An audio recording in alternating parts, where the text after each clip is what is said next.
Chapter 864. The bald man felt as if his entire back had been hit by a powerful force. His internal organs were in turmoil from the shock, and he almost spat out a mouthful of blood. Cough, cough, cough. The man was in so much pain that he frowned. His mouth twitched for a while before he spat out a mouthful of blood mixed with a few broken teeth. He did not know how such a young child could be so skillful. That one roundhouse kick had actually broken 3 or 4 of his teeth. The man wiped the blood from the corner of his mouth and looked at the pool of blood on the ground. He licked his broken teeth with the tip of his tongue and suddenly raised his head, glaring fiercely at the boy. Xianxia did not seem to care about him at all. He immediately helped Yu up and carefully checked the wounds on his body. His cheeks were red, and his clothes were stained with dirty footprints. There was no need to think about how ruthless this man had been. Did he hit you? Yu pursed her pink lips and nodded gently. He did. Just as he finished speaking, Xianxia's anger surged, and for a moment, his domineering aura spread to every corner of the alley. At this moment, the aura on his body changed drastically. The smile on his face, which was always filled with innocence and cuteness, had completely faded. It was replaced by a layer of chilling coldness that made one's heart palpitate. It was so cold that it was as if a layer of ice had covered it. F***CKU. You hit me so hard. If I don't teach you a lesson, you won't know your place. F***CK. The man cursed and got up from the ground. Then, he took out a sharp butterfly knife from his pocket and swung it a few times in the air. A few cold glints flashed across Xianxia's eyes. The man was swinging the butterfly knife while closing in on him. Originally, he thought that when he pulled out his saber, this kid's face would reveal a terrified and shocked expression, and he would be frightened by him. However, little Yicheng's face was still as cold as ever, as if he was not afraid at all. Only the coldness in his beautiful eyes deepened. Yu suddenly reached out and tugged at the corner of Xianxia's shirt. Seeing that the man had pulled out a knife, Yu suddenly lost his confidence. She knew that Xianxia was skilled in martial arts, but the man was carrying a knife. What if he was accidentally stabbed? He didn't want his stupid brother to get hurt. Xianxia noticed that he was tugging at the corner of his shirt and turned around to look at him. What happened? He has a knife on him. Yu wanted to say something but hesitated, not knowing what to say. However, the worry in his eyes could not be concealed. Xianxia looked into his eyes and saw the deep worry in his eyes. Only then did his icy expression soften a little. He could tell that his younger brother was worried about him. Therefore he comforted her. Don't worry. I'm fine. Go and call the police now. Yu was about to speak when he saw the man rushing toward Xianxia with a knife. The knife in his hand was about to stab Xianxia in the next second. He was so frightened that he wanted to pull Xianxia behind him. In the blink of an eye. In the blink of an eye. Xianxia suddenly turned around and grabbed the man's wrist that was holding the knife tightly. Time seemed to stop at this moment. He opened his eyes and held the man's hand tightly. The knife in the man's hand was pointed at his face, and the tip of the knife was only an inch away from his eyes. Chapter 865. If little Yicheng's reaction had been a few seconds later, the knife would have pierced his eyes without a second thought. The consequences would have been unimaginable. There was even a moment when he imagined Xianxia being stabbed in the eye. His heartbeat quickened. The man struggled a few times, but Xianxia's strength was unbelievably strong. He gripped the man's wrist tightly and did not allow him to resist. The bald man could not believe his eyes. After all, he had been in the Black Street for so many years and had experienced many killings. Every opponent he met was stronger and taller than this child. He was a hooligan and often got into fights. Moreover, it was real fights. Just the scar on the back of his head was left there by someone. It was a bloody mess and the wound was almost a millimeter deep. If it was any deeper, he would have lost his life. It could be said that he had been through life and death for so many years. Naturally, his strength was not to be underestimated. He originally thought that this child would have some skills because he had been trained since he was young. However, he did not expect him to be so strong that he could not move at all with just one hand on his wrist. He did not consider that he was just a gangster and that his so-called killings were only for small fries. However, he did not consider that Xianxia had been arranged by Wuxia to train in the special forces since he was young. The soldiers who were trained in the special forces were true war machines. They were all warriors who licked the blood from the muzzle of their guns. Although Xianxia was young, he had grown up in the Special Forces training camp. Strictly speaking, he was still inferior to those Special Forces soldiers. However, it was still a piece of cake to deal with him. Xianxia twisted the man's wrist slightly. A crack was heard, which sounded like a dislocated joint. The man groaned and the butterfly knife in his hand fell to the ground. Xianxia kicked the knife away and looked up at the man's face again. The provocation and contempt in his eyes were self-evident. "You!" The man was so shocked that large beads of cold sweat appeared on his forehead. His entire face changed. Xianxia snorted in disdain, but more than that, he was looking down on Xianxia. Then, he raised his leg and kicked Xianxia's crotch. The man was in so much pain that he arched his body. His lower body went limp and he fell to the ground, his legs twitching uncontrollably. "Stinking brat. F***ck, you dare to kick me." The man was unwilling and even more unconvinced. Even though he was rolling on the ground while covering his crotch, he still couldn't help but curse a few times. Xianxia walked over. This time, he did not show any mercy and kicked him hard in the face. Simple and crude moves, almost without any technique, but every move was aimed at the bridge of his nose. "Which dirty hand did you use to touch my brother?" Xianxia stepped on his head with one foot. His gaze fell on his flailing arms, and his other foot suddenly stepped on his right hand. "This one?" he asked casually and raised his eyebrows. His tone was cold and dangerous. "Let go!" the man cursed. Xianxia increased the strength of his foot and brazenly stomped on his face. "Shut up!" Bang! Xianxia kicked the bridge of his nose again. The man groaned and was in so much pain that tears rolled down his cheeks. Chapter 866. Yu, who was standing at the side, was dumbfounded. This stupid brother of his, he thought that other than a cute face, there was nothing good about him. He did not expect him to be so powerful. He was much more powerful than he had imagined. He was like a cold warrior. For a moment, he seemed to see Mu Yaja's arrogant and domineering shadow in him. He was handsome. Even though he did not want to admit it, he had to admit that Xianxia was elegant and handsome. "Brother." Xianxia turned around and looked at him. Yu immediately walked over. "Brother. Where did this guy touch you just now?" "He slapped me twice." "And?" Xianxia asked again. "He kicked my shoulder." "Come here and return what he gave you just now," Xianxia said. Yu was stunned and shook his head. "Why? You don't dare?" Xianxia looked confused. The man at his feet did not dare to speak. He was like a dead fish waiting to be slaughtered. He had no other choice but to surrender. Even though he did not want to admit it, he had to admit that this kid was a ruthless character. "Don't be afraid." "I'm not afraid." Yu looked at the man who was pinned to the ground by Xianxia and said coldly, "I just feel disgusted. I don't want to dirty my hands." He had a serious obsession with cleanliness. This man was too disgusting. He did not want to touch him at all. Xianxia snorted and turned around. His gaze fell on the man at his feet. "It's disgusting. However, Daddy told me that force is not used to bully the weak.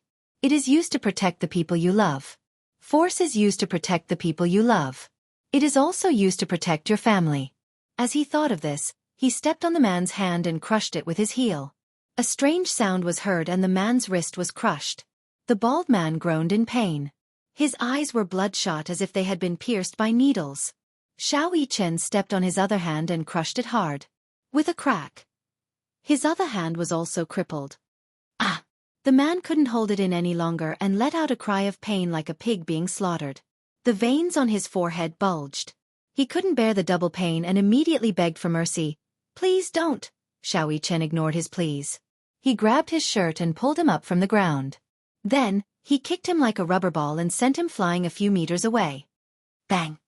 The man was like a kite with a broken string as he fell into the corner.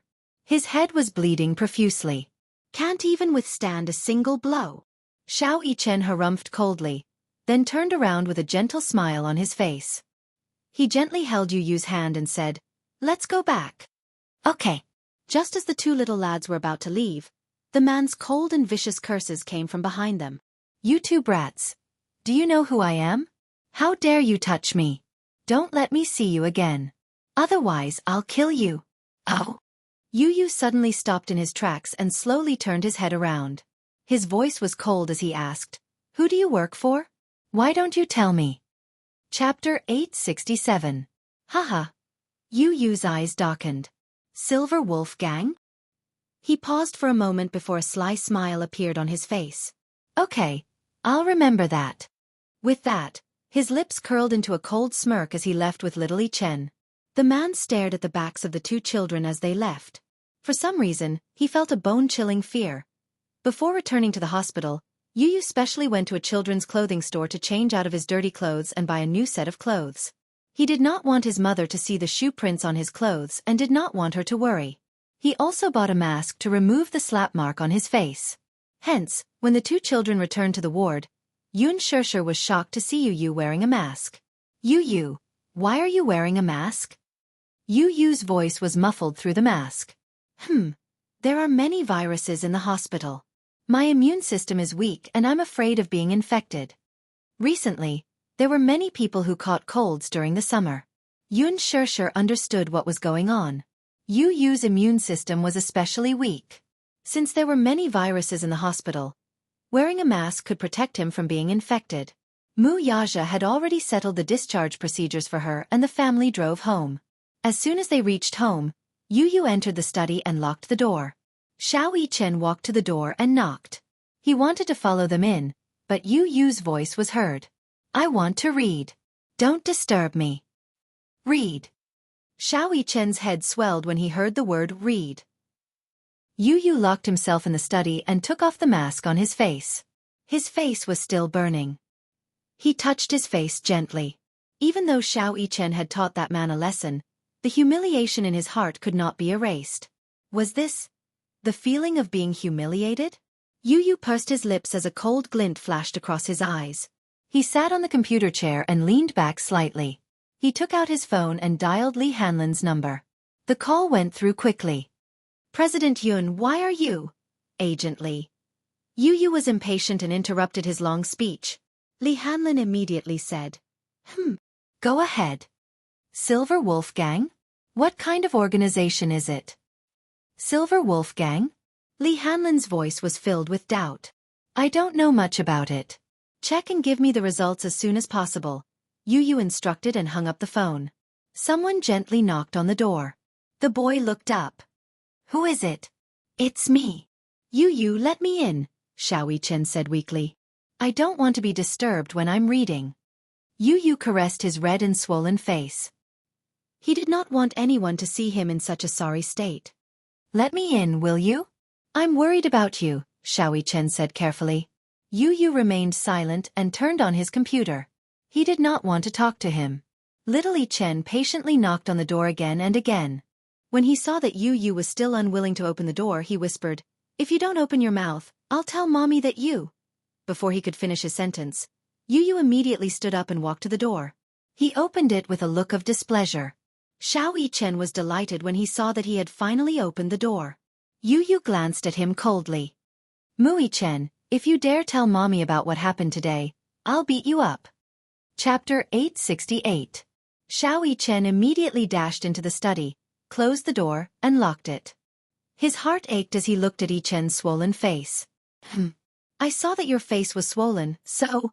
He held Yi Chen's hand and pushed him back into the chair. Then, he carefully wet a towel with cold water and wiped Yi Chen's face. Xianxia stared at Yi Chen's face.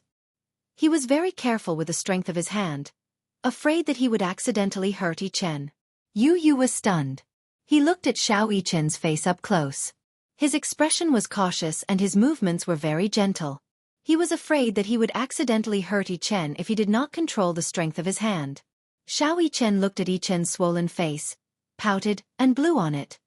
Your face is swollen. Does it hurt? He asked softly. It doesn't hurt. Yu pursed his lips stubbornly.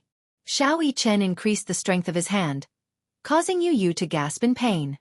How dare you say it doesn't hurt? Xianxia said helplessly. Your face is so swollen. How can it not hurt? Don't tell Mommy. Yu immediately warned him. Don't let Mommy know about this. Why? Xiao Yichen did not understand. Why don't you let mommy know that you're injured? She'll be heartbroken. Then she'll cry again. Then, Yichen would have no choice but to try his best to comfort his stupid mommy. Xiao Yichen was stunned. He raised his eyebrows but did not say anything. His gaze fell on Yichen's swollen face as he carefully continued to massage Yichen's face. The cold towel was applied to Yichen's burning face, and the pain dissipated a little. Xiao Yichen gently applied a cold compress on Yichen's face as he said, I often got injured when I was young. Injured? That's because I've been training in the military since I was a child. It's normal for me to get bruises and bruises. Xiao Yichen pursed his lips as he recalled his sad past. You're training in the military? Yu Yu's eyes widened in disbelief. Why? Because Daddy wants to train me. Daddy said that boys should know how to endure hardships from a young age and practice some skills. This way, when they grow up, they will be able to protect their loved ones. As Xiao Yichen spoke, he paused and said with some distress. In the past, I really didn't understand why the other children had such a happy life, but I had no choice but to stay in the military and receive such boring training. Every time I got hurt, no one comforted me or encouraged me. Training in the army is really tough. There was once when I was training in the wild, I was accidentally bitten by a snake and bled a lot. As he spoke, Xiao Yichen's hands suddenly stopped moving. Did you know? It's a very thin and long snake. I don't know if it's poisonous, but it bit my ankle. It was so painful that tears came out of my eyes. As he narrated, the scene vividly appeared in Yu Yu's mind. The thought of the snake wriggling in the grass, especially when it raised its head and flicked its bright red tongue continuously, sent chills down Yichen's spine. It must have been very painful. Yu Yu frowned slightly.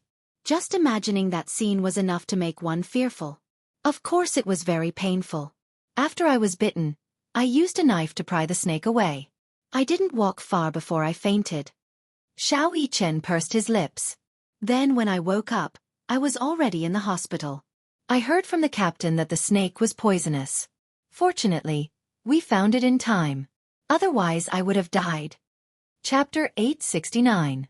Yu Yu's heart skipped a beat. He did not expect Xiao Yichen to be so powerful. How much had he gone through to become so strong? He had thought that this kid was not human. He was so small, yet he was able to fight against an adult thug. It was truly shocking. It turned out that he had gone through hellish training in the army since he was young. Yu Yu asked again, what happened after that? Xiao Yichen pursed his lips. After that, I recuperated for a while and returned to the army for training. Yu Yu was speechless. Based on Xianxia's personality, she would have been heartbroken and would not have let her beloved go through that torture. The training in the army is dry, tedious, and especially cruel. There is no winning or losing. There is only life and death. Xiao Yichen spoke calmly. He did not think that it was a mistake for his daddy to arrange for him to enter the army for training. I didn't understand in the past, but I do now. Daddy said that the weak are prey to the strong in this world. No matter what the rules are, they are decided by the strong. Therefore, I want to be a strong person and protect my beloved family. The weak are prey to the strong. The rules are decided by the strong. In the past, he did not understand and felt that his daddy's decision was too cruel. He had almost lost his life a few times and almost had a brush with death. But now he understood. That's why sometimes I really envy you. Yu Yu looked up at him in disbelief. This kid said that he envied him? That was because he did not understand how he had lived for the past 7 years. If he did, he would not have said such things. It was getting late. Mu Yaja received a call and rushed back to the office. Xianxia carried Xiao Yichen to the bathroom for a shower. Yu Yu was in the study reading the emails that he had not read yet. Li Hanlin called to say that he had investigated the matter. The Silver Wolf Gang is a group of thugs from the East Street. The East Street is the territory of the Gu family. East Street, a famous black street in the capital. The Li Dongqiang he knew was a small fry in the East Street. And this East Street was under the jurisdiction of the Gu family. The Gu family can be said to be a powerful family that exists side by side with the Mu family. In the past few years, they have used some means to whitewash many of the black assets under their name and set up a listed company. After all, they are a century-old family and still have many forces entrenched in the capital. East Street was one of the assets under the Gu family's name. In the Gu family, other than the head of the family, Gu Jinglian, the Gu family was divided into 2 branches and 4 halls, all of which were headed by members of the Gu family elder cabinet. This Eastern Street was under the jurisdiction of the Vermilion Bird Hall's hallmaster, Gu Aoxue. It was said that the Silver Wolf group that Gu Aoxue had set up on East Street was actually a debt collection company. To put it bluntly, it was a debt collection company. Debt collection company? Chapter 870. The Silver Wolf group had a bad reputation. In order to get back their debts, they would resort to any means possible. Apart from that, the Silver Wolf group was also in charge of the biggest underground casino under the Gu family. They were very rampant. Director Yun, why did you ask me to investigate the Silver Wolf group? Agent Li, I understood something yesterday, Yu suddenly said. Li Hanlin was stunned. Yu said calmly, this world is crueler than I thought. It's the law of the jungle. The weak will never be able to set the rules. That's why I want to become stronger. Then what you mean is, the Hurricane group wanted me to join them. I'll make my decision as soon as possible. Yu hung up the phone after he finished speaking. He threw his phone on the sofa and walked to the window. He looked out of the window silently, his eyes deep in thought. Early in the morning, Xianxia was planning to go to the supermarket to buy some hygiene products. Before she left, she received a call from Xiaoxue. She had not contacted Xiaoxue for a long time. Ever since she returned to China, she had rarely contacted her. She would occasionally send her messages to ask about her well-being. It was said that after she returned to China, her family arranged for her to work in a foreign company. As a newcomer, she needed time to adapt to the environment. Hence, she disappeared without a trace. After picking up the phone, Xiaoxue wailed, Sure, I'm finally on leave. It's my day off today. Let's go out for coffee. I haven't heard from you for a long time. I thought you disappeared from the face of the earth. Xianxia chuckled. You know, newcomers have to hand over their work when they just joined the company. Sigh, I'm going to be tortured to death. I'm in a terrible fix. If I don't have a day off, I'm afraid I'll be overworked soon. Xiaoxue complained as she cursed her immediate superior. I didn't expect you to be so patient. Xianxia was surprised. If you were in the past, you would have quit long ago. I was immature in the past. Now that I've been an adult for so long, I should have some sense of responsibility, right? Xiaoxue said with a grin. Then she asked her, 2:00 in the afternoon at the Peninsula Cafe. Be there or be square. Just like that, they made a promise to the world. In the afternoon, Xianxia dressed up and went out early. She specially went to the dessert shop to buy Xiaoxue's favorite vanilla pancake and hurried over. When they arrived at the Peninsula Cafe, Xianxia sat at the reserved seat. Because she came early, Xiaoxue had not arrived yet. She first ordered a cup of mocha frappuccino, leaned on the sofa comfortably, and looked out of the window at the street scenery outside. In the afternoon, the warm sun shone on her body. She closed her eyes comfortably. The weather tonight wasn't too hot, and the temperature was just right. She even felt a little sleepy, so she simply curled up on the sofa, closed her eyes, and pretended to sleep. When Xiaoxue arrived, she happened to see a portrait of a beauty. Xianxia was nestled in the corner of the sofa. The warm sunlight outside the window shone on her cheeks, making her skin look as white as jade. Drunk on the fragrance of a beauty. For some reason, this word suddenly popped into Xiaoxue's mind. They hadn't met for a long time, and Xianxia suddenly became charming. It was probably because she had been too busy with work in the past and neglected her own appearance. Chapter 871. Xianxia felt awkward at first, but her manager said, You're not famous now, but when the movie is released and you become famous, if the media publishes those sneaky photos of you dressed so shabbily and without class, they'll think that I'm abusing you. Xianxia had no way of rejecting his offer. Thus, beautiful clothes of various styles filled her entire wardrobe. In fact, she was the kind of woman who let nature take its course. She was not good at clothes, and her manager often complained about it.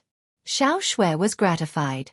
A while ago, Xianxia was very popular on Weibo, so much so that Xiaoxue, who did not use Weibo often, developed the habit of scrolling through it. She was sincerely happy for her. Xiaoxue called out a few times tentatively. Xianxia opened her eyes abruptly and woke up. When she saw her friend's warm smile, she could not help but smile. Xiaoshui, you're here. There was a traffic jam for half an hour because of a car accident. Boo-hoo. Xianxia, you must have waited for a long time. It's okay. Her words came to an abrupt halt. Xianxia caught a glimpse of an unfamiliar man standing beside her and could not help but be startled. Xiaoshui followed her gaze and saw the man beside her. She immediately hooked her arm around his and leaned her head on him like a little bird, introducing him generously. Xianxia, let me introduce you. This is my boyfriend, Gao Nan. We've been dating for a month. Today is our 1-month anniversary. Hee hee. You don't mind that I brought my boyfriend along, right? Xiaxia's face was blank for a moment before she smiled. Why would I mind? It's just a little too sudden. Gao Nan immediately stepped forward and extended his hand to Xiaxia, saying politely, Hello, Xiaxia. I'm Gao Nan, Xiaoshui's colleague and boyfriend. She often talks about you. For some reason, the man's gaze on her made her feel particularly uncomfortable. She did not know if it was an illusion or something, but she felt that the man's gaze was particularly deep when he looked at her. It was so deep that it made her hair stand on end. However, his gaze soon returned to normal. Hello. Xiaxia shook his hand. However, when she wanted to withdraw her hand, the man's grip tightened. Xiaxia's face embarrassed, and she pulled her hand back. What's wrong with this man? It's so strange. Why is he holding my hand so tightly? Xiaxia's impression of the man instantly. She felt that the man's gaze on her, and it was especially uncomfortable. Xiaoshui and Gao Nan, and the waiter. She ordered 2 cups, coffee, and snacks. Xiaxia's coffee too. Gao Nan's who was the woman's. Before Xiaxia could reply, Xiaoshui shook her head. Xiaxia has never liked coffee. Why? Gao Nan's attention seemed to be especially focused on Xiaxia. He looked at her and smiled politely. Coffee may be bitter, but it's especially fragrant when it's added. I don't like coffee. Thank you. Xiaxia politely declined. Since she said so, Gao Nan could not say anything else. Chapter 872. Since Xiaxia doesn't like coffee, why did you ask her to meet you in a cafe? He asked with a smile. Xiaoshui giggled. Because I like coffee. Besides, coffee isn't the only thing here. For example, Xiaxia likes the mocha frappuccino here. Every time we come here, I'll order a Blue Mountain and she'll order a mocha frappuccino. That's how we spend the whole afternoon. Then, let's order another mocha frappuccino for Xiaxia. Seeing that Xiaxia's mocha frappuccino was almost half filled, the man suggested. Xiaxia immediately shook her head. No need. It's not good to drink too much of the sweet stuff. Yes.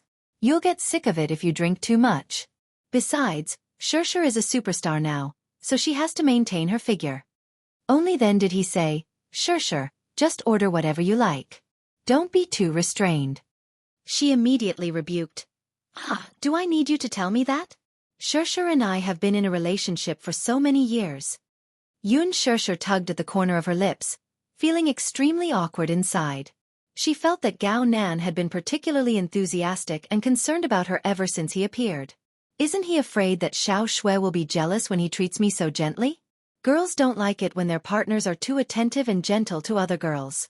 Xiaoshui had not seen her for more than a month, so she had a lot to say to her, such as how hard it was to adapt to the company environment, how she met and fell in love with her boyfriend, and so on.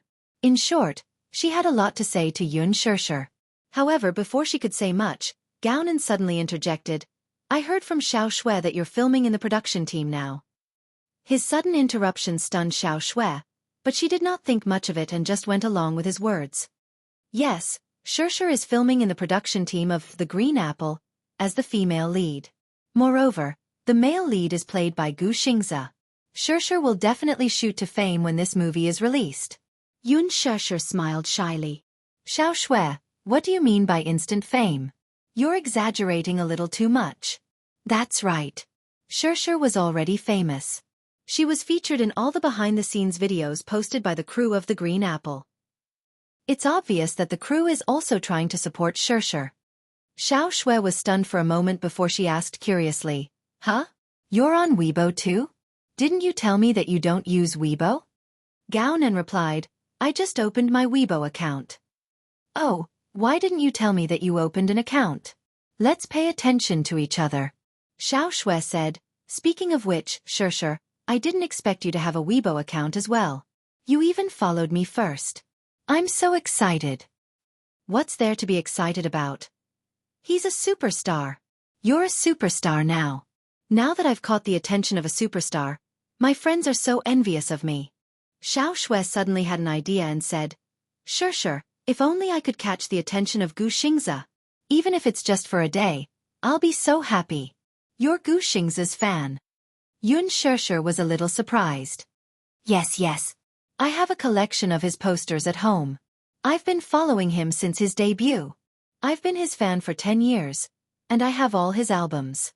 I can watch every single one of his movies dozens of times. Xiao Shui immediately turned into a fangirl at the mention of Xianxia. Xianxia did not expect Xiao Shui to be Xianxia's die-hard fan and was a little surprised. Chapter 873. Her words brought the topic back to her once more. Xianxia was stunned for a moment before she gave a perfunctory reply. It's all right. Filming is work, and all work is hard. Yeah. I used to think that those who say work is tiring are just making groundless moans. But when I joined the company, I realized that working is really tiring. She complained bitterly. Xianxia knew her best friend well. She grew up in a good family and was a typical rich missy. Back then, when she was still in college, she had her first BMW, which attracted the envy of many. Hence, the little princess, who was used to living at home, found it hard to adapt to work. When she was still in school, she went to a cafe to work part-time with her on a whim, but she gave up after a few days. Indeed, she could not bear hardships. Hence, she was quite surprised that she could persevere for a month without quitting. Why don't you work in the family company? Well, because my dad told me to go to a foreign company to hone my skills before returning to the family company, she replied. Still, he's also surprised that I can persevere. I didn't expect you to persevere, either. Do you know why? She winked at her mysteriously and suddenly smiled shyly. It turned out that not long after she joined the company, she was transferred to the administrative department as a secretary. The head of the administrative department was Gao Nan, who was sitting next to her. Speaking of Gao Nan, Xiao Shui, who was in love, was like a little girl who had just fallen in love. She began to talk about her relationship history. Gao Nan was the head of the administrative department and the son of a shareholder of this foreign company. He came from a good family and was considered a good match for the Xiao family. He was handsome and elegant, so he was the prince charming in the hearts of many girls in the company. Naturally, he captured Xiao Shui's heart. The only reason she could persevere was that her admiration for him had turned into motivation. She was a girl who dared to love and hate. She never liked to bury her feelings for the people and things she liked in her heart. Half a month after joining the administrative department, she mustered the courage to confess to Gao Nan. To her surprise, he agreed. The two of them quickly confirmed their relationship. Xiao Shui even planned to bring Gao Nan home to meet her parents in the second half of the year. Now that she was in the honeymoon period and had tasted the sweetness of love, Xianxia could not help but frown at the mention of meeting her parents. Isn't this progress too fast? Xianxia, after having Gao Nan, I really feel that I'm the happiest woman in the world. Xiao Shui smiled contentedly, her face brimming with undisguised happiness. Xianxia smiled too, but she suddenly realized that Gao Nan's gaze was still fixed on her even as Xiao Shui said this. He couldn't help but feel a little uncomfortable. Xiao Shui suddenly remembered something and said, By the way, do you still remember Huang Lily? Huang Lily? She muttered the name under her breath. Of course, she remembered it. Huang Lily was the campus belle and the dream lover of many boys. However, she did not have a good impression of her. She didn't know why, but Huang Lily was always at odds with her. She always put on airs in front of her, which made her feel uncomfortable. What happened to her? Chapter 874. As she spoke, she took out an invitation from her bag and handed it over. Xianxia's eyes lit up as she took it from her.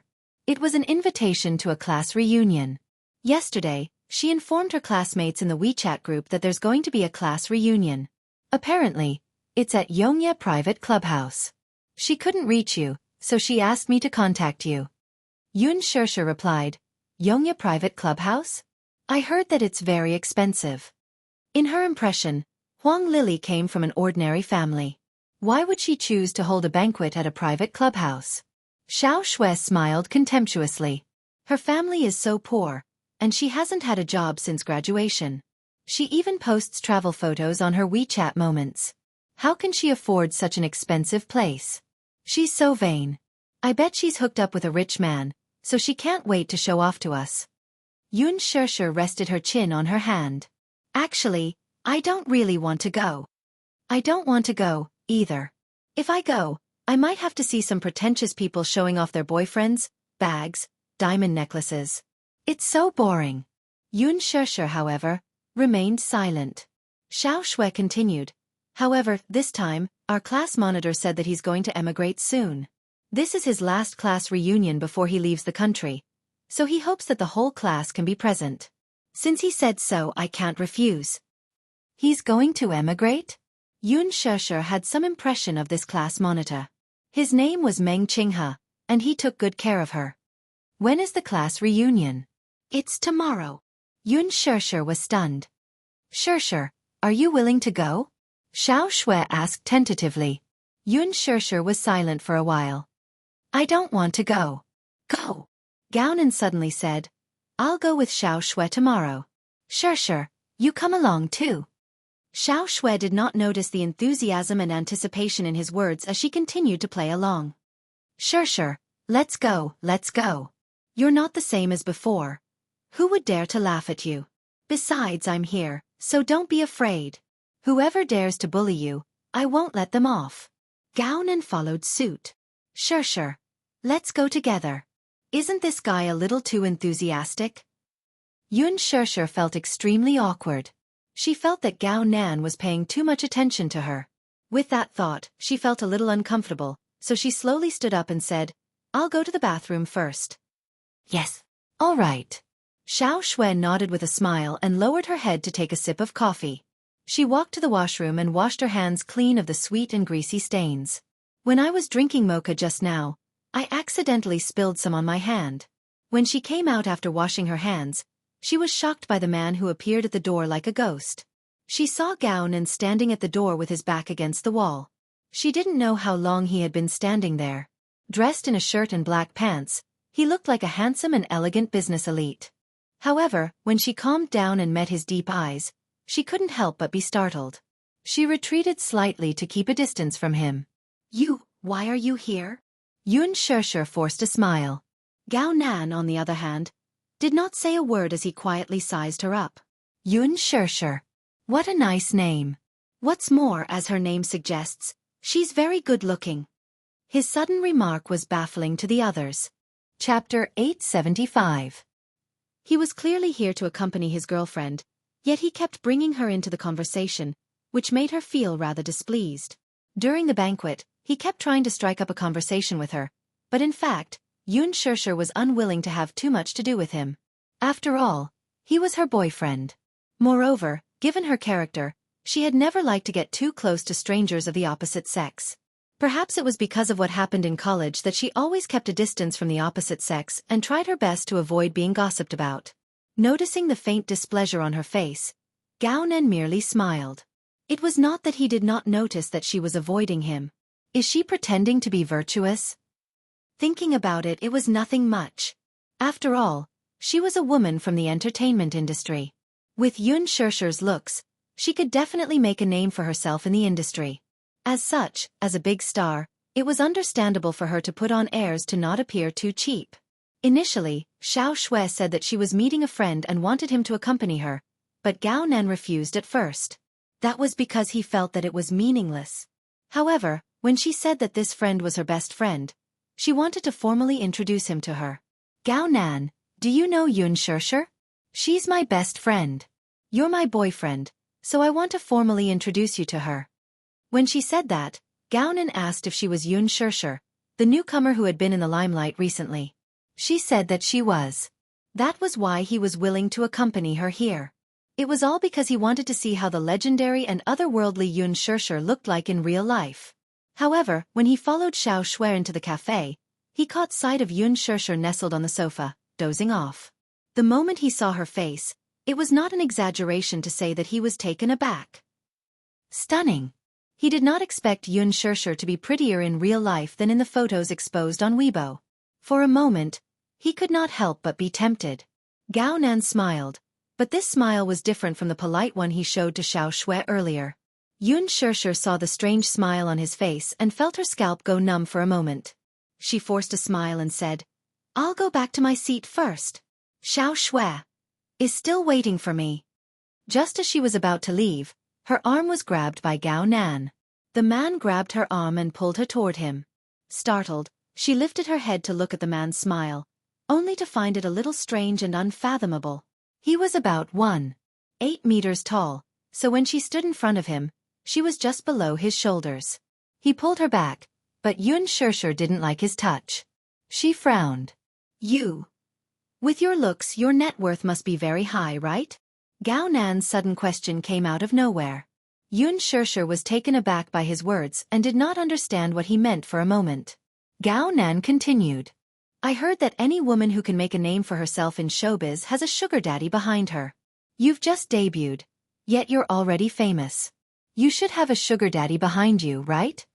The moment he said that, Xianxia immediately understood what he meant.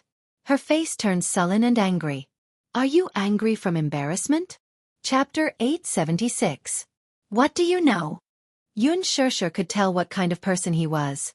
She shook off his grip and turned to leave. However, the man had already seen her as his prey. Since he had his eyes on her, how could he let her escape? Hence, he wrapped his arm around her waist. Xianxia's expression changed as she felt the hand around her waist tighten. She was then pulled back and pinned against the wall. His tall body blocked her escape route, trapping her between him and the wall. "You're asking me what I know." "What I know is that for a woman like you, everything has a clear price tag. For example, what's the price for a meal? What's the price for sleeping with you for a night? Since you're such a woman, we're both well aware of such things. You don't have to pretend to be so virtuous in front of me. I've seen it too many times, and it's inevitably disgusting." His mother was Chungguang Entertainment's director and shareholder. Since he was young, he often attended dinners with his mother. Some female celebrities pretended to be dignified and elegant on TV, as if they were so beautiful that not a speck of dust could stain them. What about in private, though? Didn't they obediently attend dinners with just a phone call? Be it dinners or sleeping partners, they all had clear prices, ranging from hundreds of thousands to millions to tens of millions. As long as one had money, was there any celebrity in the entertainment industry who could not sleep with him? He had seen plenty of such things. When he looked back at those female celebrities who pretended to be virtuous in front of their fans, he could not help but feel disgusted by the fact that they had to set up a monument for themselves. "I don't know what you're talking about." Xianxia's face turned red as she glared at him in embarrassment and anger. "Gao Nan, I'm giving you face on account that you're Xiao Shui's boyfriend. Don't bite people like a mad dog." A look of annoyance surfaced on his face, but it was soon replaced by an amused smile. "You're saying that I'm a mad dog? Interesting. This little mouth of yours is really quite fierce, huh? Or are you just playing hard to get? Are you using this method to attract potential investors?" This man was truly shameless. On the surface, he looked like a decent human, but he was actually a beast dressed in human clothing. Deep down, he was such a frivolous person. Gao Nan lowered his head and leaned close to her neck. He took a deep breath of the fragrance from her hair and grinned frivolously. "You smell so good. I wonder how it tastes when you're in bed." "Gao Nan, I'm warning you. Let go of me." Xianxia found his face to be extremely disgusting and resisted with all her might. However, Gao Nan's body was strong, and he had been exercising all this while. Her resistance was nothing to him. "Xianxia, let's lay things out on the table and talk things out. How much do you get for one night? The price is clearly stated. I don't want to play games with you. It's boring. Get lost." Xianxia warned in disgust. "How much?" The man acted as if he did not hear her and ignored the disgust in her eyes. 500,000? 1 million? With your looks, it's understandable even if you ask for 10 million. His arrogant words did not hide his humiliation toward her at all. Chapter 877. How could this man be so overboard? Recalling the shy and lovable look on her friend's face when she snuggled up to him, Xianxia's heart ached for her friend all of a sudden.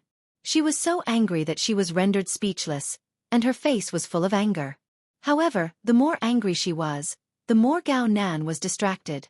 Right from the start, most of the women around him could not wait to get close to him.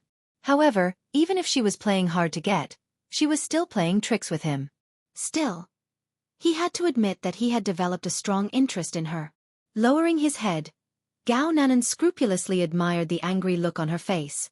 She was glaring at him with a pair of eyes that were filled with forbearance and stubbornness. Her beautiful eyes were as ethereal and beautiful as the distant mountains. Coupled with her pure and refined face, it was so tender that it looked as if it could be broken with a snap of his fingers. Her angry face seemed to have been smeared with pink rouge, making her look charming and alluring. As if possessed, he lowered his head with a greedy look in his eyes. He wanted to kiss her seductive little mouth, but Xianxia quickly dodged and then raised her hand to give him a hard slap. Smack! He gave her a hard slap. She angrily pushed him away.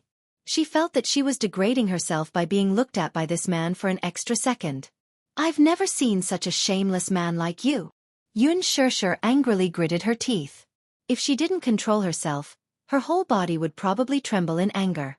I didn't expect you to hide such a disgusting face despite your dignified appearance. Gao Nan subconsciously touched his cheek, which was burning hot. This woman's slap wasn't light at all. However, instead of getting angry, he laughed. Touching the corner of his lip, which had been cut by his teeth, he licked it and tasted a hint of blood. Pooh! He laughed. What's wrong? Are you angry? Gao Nan looked at her with contempt in his eyes, as if her slap was not serious at all. It was probably one of her tricks to loosen the reins in order to get closer to him. What's there to be angry about with a man like you? He just felt that it was really disgusting. When Xianxia thought of Xiao Shui, she suddenly felt indignant for Xiao Shui. Such a man was clearly a wastrel and was not worthy of Xiao Shui. I'm warning you. Please behave yourself. You're betraying Xiao Shui. Do you understand? I'm just playing with it. Once I'm tired of it, I'll just throw it away. His face was frighteningly cold. Xiao Shui is my friend, and I won't allow you to treat her like this. Xianxia was furious. The man snorted. What right do you have to say this to me? This is between me and her. It's not up to you to interfere. When he said that, Xianxia fell silent. She had nothing to say. It was as if she didn't have the right to ask about this matter. However, she just couldn't stand it anymore. She clenched her fists and asked, Are you like this in front of Xiao Shui? Gao Nan raised a brow, obviously not understanding the meaning of her words. Xianxia continued, Or do you pretend to be a dignified gentleman in front of her, but behind her back, you put on such a disgusting face? Chapter 878. As if he had just heard the funniest joke in the world, he coldly said, She can pretend in front of me, but I can't do the same in front of her? What do you mean? Isn't that the case? He sneered. Xianxia, stop acting all high and mighty in front of me to accuse me. What right do you have to be so arrogant? Why are you still acting all high and mighty in front of me? Xianxia was dumbfounded. Gao Nan continued. Xiao Shui is quite an interesting woman.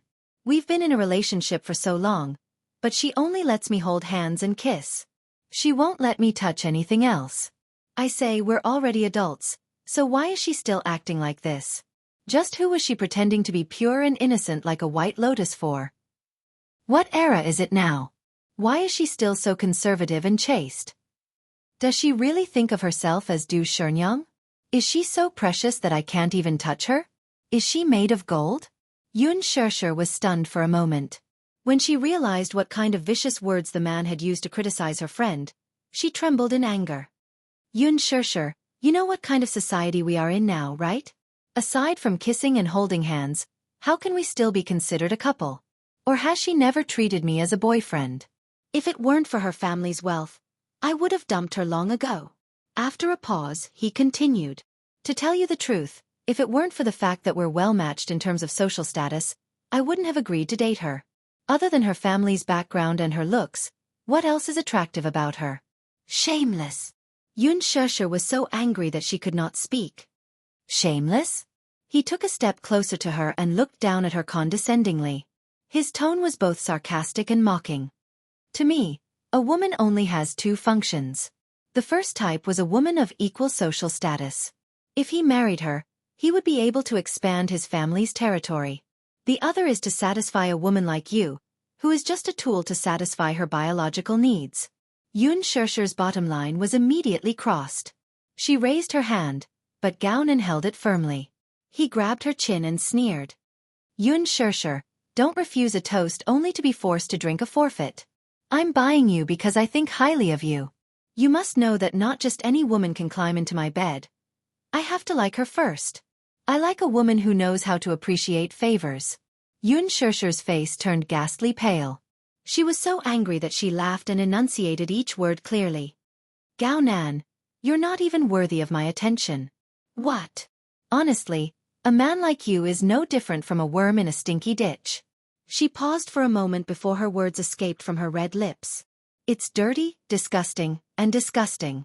With that, she broke free from his grip and walked away, ignoring the man's livid face. Gao Nan was so angry that he stood rooted to the ground, unable to come back to his senses for a long time. When she returned to her seat, Xianxia was looking at the street outside the window. Seeing her return, she turned her head and smiled. Just as she was about to speak, she saw the latter's gloomy face. She lowered her head and kept quiet after returning to her seat, which made her feel a little strange. Xianxia, what's wrong with you? Xianxia raised her head and looked at her with a complicated expression. She opened her mouth but couldn't utter a single syllable. In fact, she really wanted to repeat what the man had just said to her word for word. Chapter 879. Girls who were in the honeymoon phase of their relationship were almost blind and unhesitant about love. She could tell that Xianxia cared a lot about Gao Nan. Having been friends with her for so long, her impression of the latter had always been that she was a resolute and decisive woman. She was very picky when it came to men. However, this was understandable. After all, she came from a superior family, and she would not take a fancy to ordinary men. During her few years in college, there were many boys who chased after her, but she said that relationships in college would always end in failure, so she did not want to waste time. As for Gao Nan, she could tell that she had feelings for him. After all, this was the first time she saw the shyness and dependence of a young woman on her face. This was especially true when she was leaning against Gao Nan with adoration in her eyes. She must love Gao Nan a lot, right? Even if she believed her words, how big of a blow would she suffer if she knew Gao Nan's true colors? Moreover, as Gao Nan said, this was their relationship, and she was in no position to interfere, right? Still, she could only sit back and watch her best friend be played by a scumbag. She really could not bear it. Xianxia looked like she wanted to say something but stopped herself. Seeing this, Xianxia asked, "What's wrong? Why do you look so pale? Are you feeling unwell?" "No." She shook her head. Xianxia, who was known for being impatient, became even more anxious. "Did someone bully you then? Tell me, who dares to bully our Xianxia?" Xianxia looked at her and finally made up her mind. Just as she was about to speak, she saw Gao Nan walking toward their seats. Her words got stuck in her throat. Gao Nan returned to his seat, but there was no change in his expression. He sat down and naturally reached out to hug Xiaoxia's shoulders. The expression on his face was completely different from the frivolous one he had in front of her earlier. "You must have waited for a long time. Why did you take so long to answer a call?" She could not help grumbling. "It was a call from the company. There's something I need to talk to you about," Gao Nan said concisely before he shot Xianxia a meaningful look. The latter felt as if he was sitting on pins and needles, and his expression was even more unsightly. After chatting with Gao Nan for a while, Xiaoxia turned to Xianxia and asked, "Xianxia, you don't look well. What's wrong?" Xianxia glanced at Gao Nan and pretended to be calm. "Maybe I've been exposed to the air conditioner for too long. It's a little cold and uncomfortable." "Then why didn't you say so earlier? I feel cold too." With that said, Xiaoxia called the waiter and told him to turn up the temperature of the air conditioner. After that, Xiaoxia eloquently told her the interesting anecdotes in the company. Xianxia couldn't help but lose interest after what happened just now. Toward the end, Xiao Shui was about to leave with Gao Nan's arm when Yunshishir suddenly said, Xiao Shui, can you send me home? Now, I'm afraid I can't get a taxi. As she said this, she planned to have a good chat with Xiao Shui in private. Xiao Shui had always been her best friend, and she didn't want to see her go astray. I didn't drive today. Why don't I get Gao Nan to drive you? That's not very good. Shishir, why are you being so polite with me? Then, why don't I get my assistant to pick me up? It just so happens that I've moved to a new place. You can come over to my place. Yunshishir immediately said. Shishir, you've moved? Chapter 880. Yunshishir suddenly said, Is it okay if it's just the two of us? I have some private matters to discuss with you. With that, she turned to him. You won't mind, right? How could that be? Gao Nan smiled, but it was a fake one. He looked deeply at her before lowering his head to kiss her cheek. Give me a call when you're home. With that he left. Yunshishir called Mu Shi, who happened to be free, and replied that she would be there in 15 minutes. Now, there were only the two of them left. Yunshishir suddenly asked, Xiao Shui, how long have you been dating Gao Nan? It's been more than half a month. Xiao Shui said. Suddenly, a smile appeared on her face. Time really flies. I feel like I'm dreaming. Shishir, do you know? When I confessed to him, I didn't expect him to agree to be with me. Still, the truth is that we've been dating for more than half a month. It's unbelievable. Do you like him that much? Of course. You know that I'm quite picky when it comes to boyfriends. Gao Nan fulfills all my fantasies of a boyfriend. Xiao Shui talked about how she felt that she had fallen in love with Gao Nan at first sight when she first entered the company, and that she already had feelings for him at first sight. He's tall, handsome, talented, and capable. I never believed in love at first sight, but it turns out that there's such a thing in this world. Then, Yunshishir suddenly probed. Do you know him well? Xiao Shui was stunned, a look of disappointment appearing on her face. If I knew him well, I wouldn't be so insecure. Do you know? Gao Nan is so outstanding that many girls in the company like him. He's really annoying. I have to face so many love rivals every day at work, and this is also the reason why I've persisted in the company for so long. She sounded a little desolate. Sometimes, I admire his excellence, but most of the time, I wish that he wasn't so outstanding. Do you know? I accidentally saw a message from him last time. A girl actually confessed to him despite knowing that he has a girlfriend. Shishir, I'm really uneasy. I'm afraid of losing him. Isn't your relationship quite stable? Yunshishir did not know whether to laugh or cry. You've already planned to meet his parents. Isn't it too soon? That's because I really like him. Xiao Shui felt aggrieved. Shishir, I have something to ask you.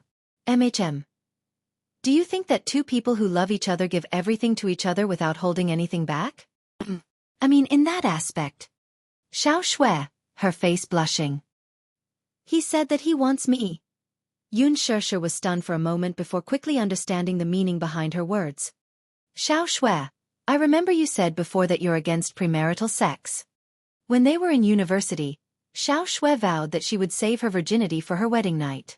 Yes. But Gao Nan said, what era are we in now? We don't value those things as much. Xiao Shui looked distressed. Chapter 881. Mu Shi arrived soon after. The car drove them back to Xianghu Walk.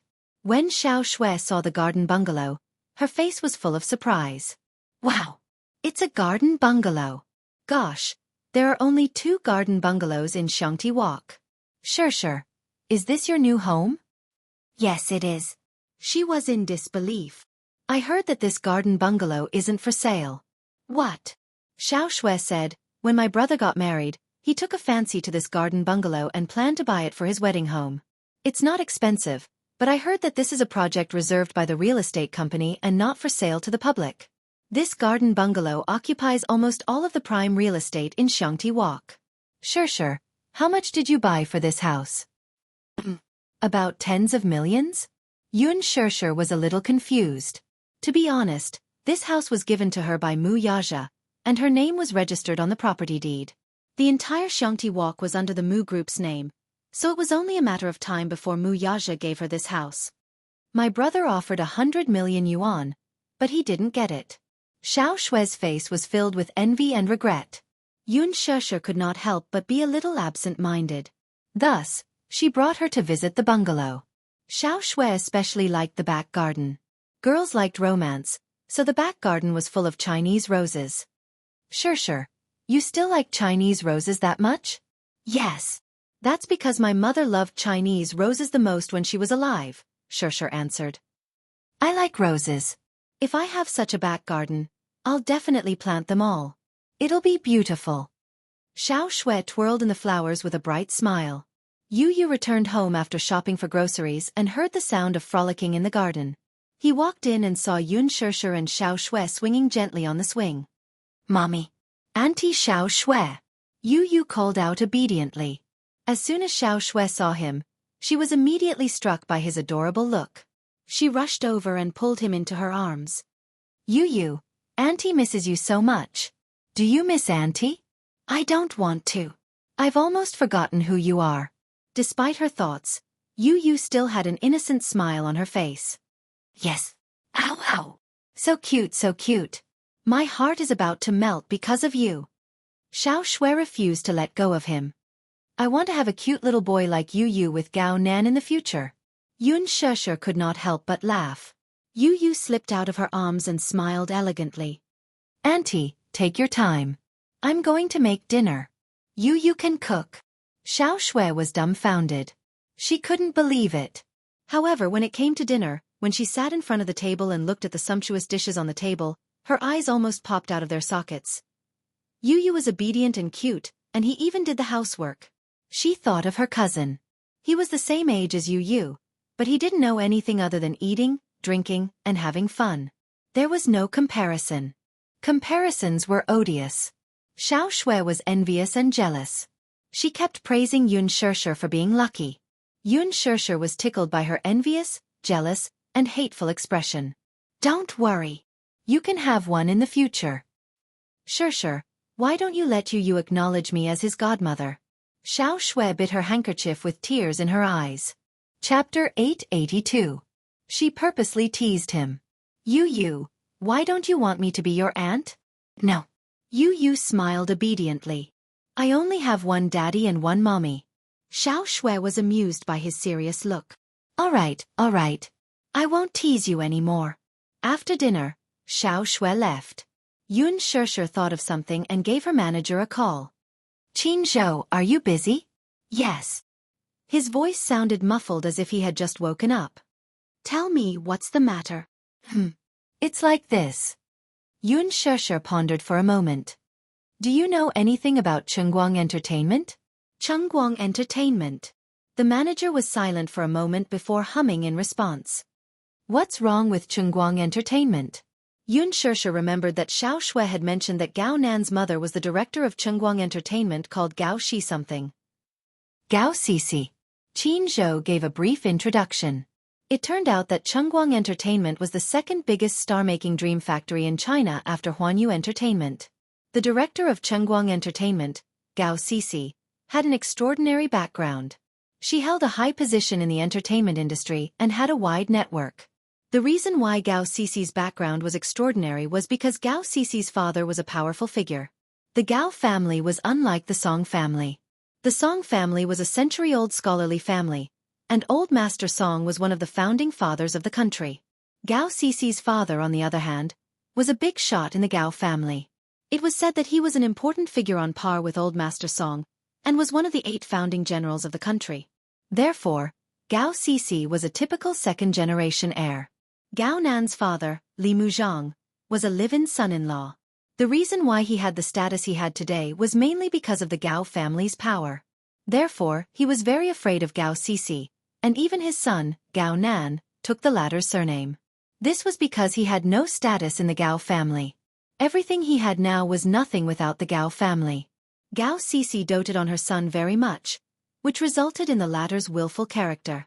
Gao Nan was a well-known playboy in the industry. He had slept with almost all the female artistes under Chengguang Entertainment. Jianghu replied, Gao Nan has a bad reputation in the circle. Those female stars in Chungguang Entertainment were all chosen by him. Gao Cece dotes on this son of his and indulges him almost without limit. Yun Shishir did not expect Xiao Shue's boyfriend to be such a man. If I talk about his romantic past, it will definitely topple your worldview.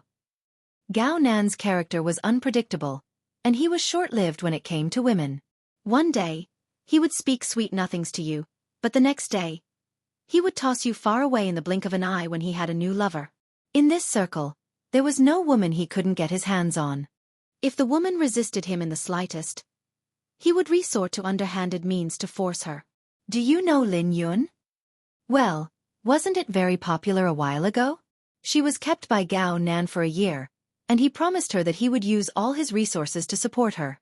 Therefore, all the A-list female stars under Chungguang Entertainment are related to Gao Nan in some way. As for what kind of relationship they have, I don't think I need to spell it out. Yun Shishir felt disgusted. It turned out that he was not only a scumbag but also a stud horse. Chapter 883. Qin Zhou deliberately tried to scare her. After a pause, he asked in confusion, "Why did you suddenly mention this person?" "It's nothing. I'm just asking. Gao Nan will use all means at the banquet if he fancies a woman. Shishir, you're in the entertainment industry, and the waters are deep. You must know how to protect yourself." Qin Zhou advised her once more. Yun Shishir thanked him. After hanging up the phone, Yun Shishir leaned on the sofa in a daze and fell into deep thought. According to Qin Zhou, Gao Nan had a bad reputation in the industry. If he had so many women around him, why would he still want to be with Xiao Shui? To me, women only serve two purposes. One is a woman of equal social status. Marriage with her can expand the family's territory. The other is a woman like you, a tool to satisfy his physiological needs. Yun Shishir suddenly recalled his words. Could Xiao Shui be the first type? Did he only choose her for the sake of his family's alliance through marriage? Unable to sit idly by, Yun Shishir decided to have a good talk with her friend. At the very least, she must let her see the man's true colors. Yun Shishir initially did not want to attend the class reunion the next day. After all, the class reunion was meaningless to her. So what if the class monitor wanted to go abroad? If he wanted to have a successful class reunion before he went abroad, was she obligated to fulfill his wish? She recalled the rumors and slanders that slandered her in college, as well as her classmates' indifference and suspicion toward her. She had no feelings for her college classmates and could not even remember their names. However, at the thought of Xiao Shui and Gao Nan attending, she decided to attend the banquet despite her worries. The time was set at 7 p.m., dinner time. While Yun Shishir was choosing a dress in the wardrobe, Mu Yaja suddenly arrived. When she opened the door and saw Mu Yaja leaning lazily against the doorframe, she was slightly surprised and puzzled. "Why are you here? Can't I come?" Mu Yaja strode in with his long legs.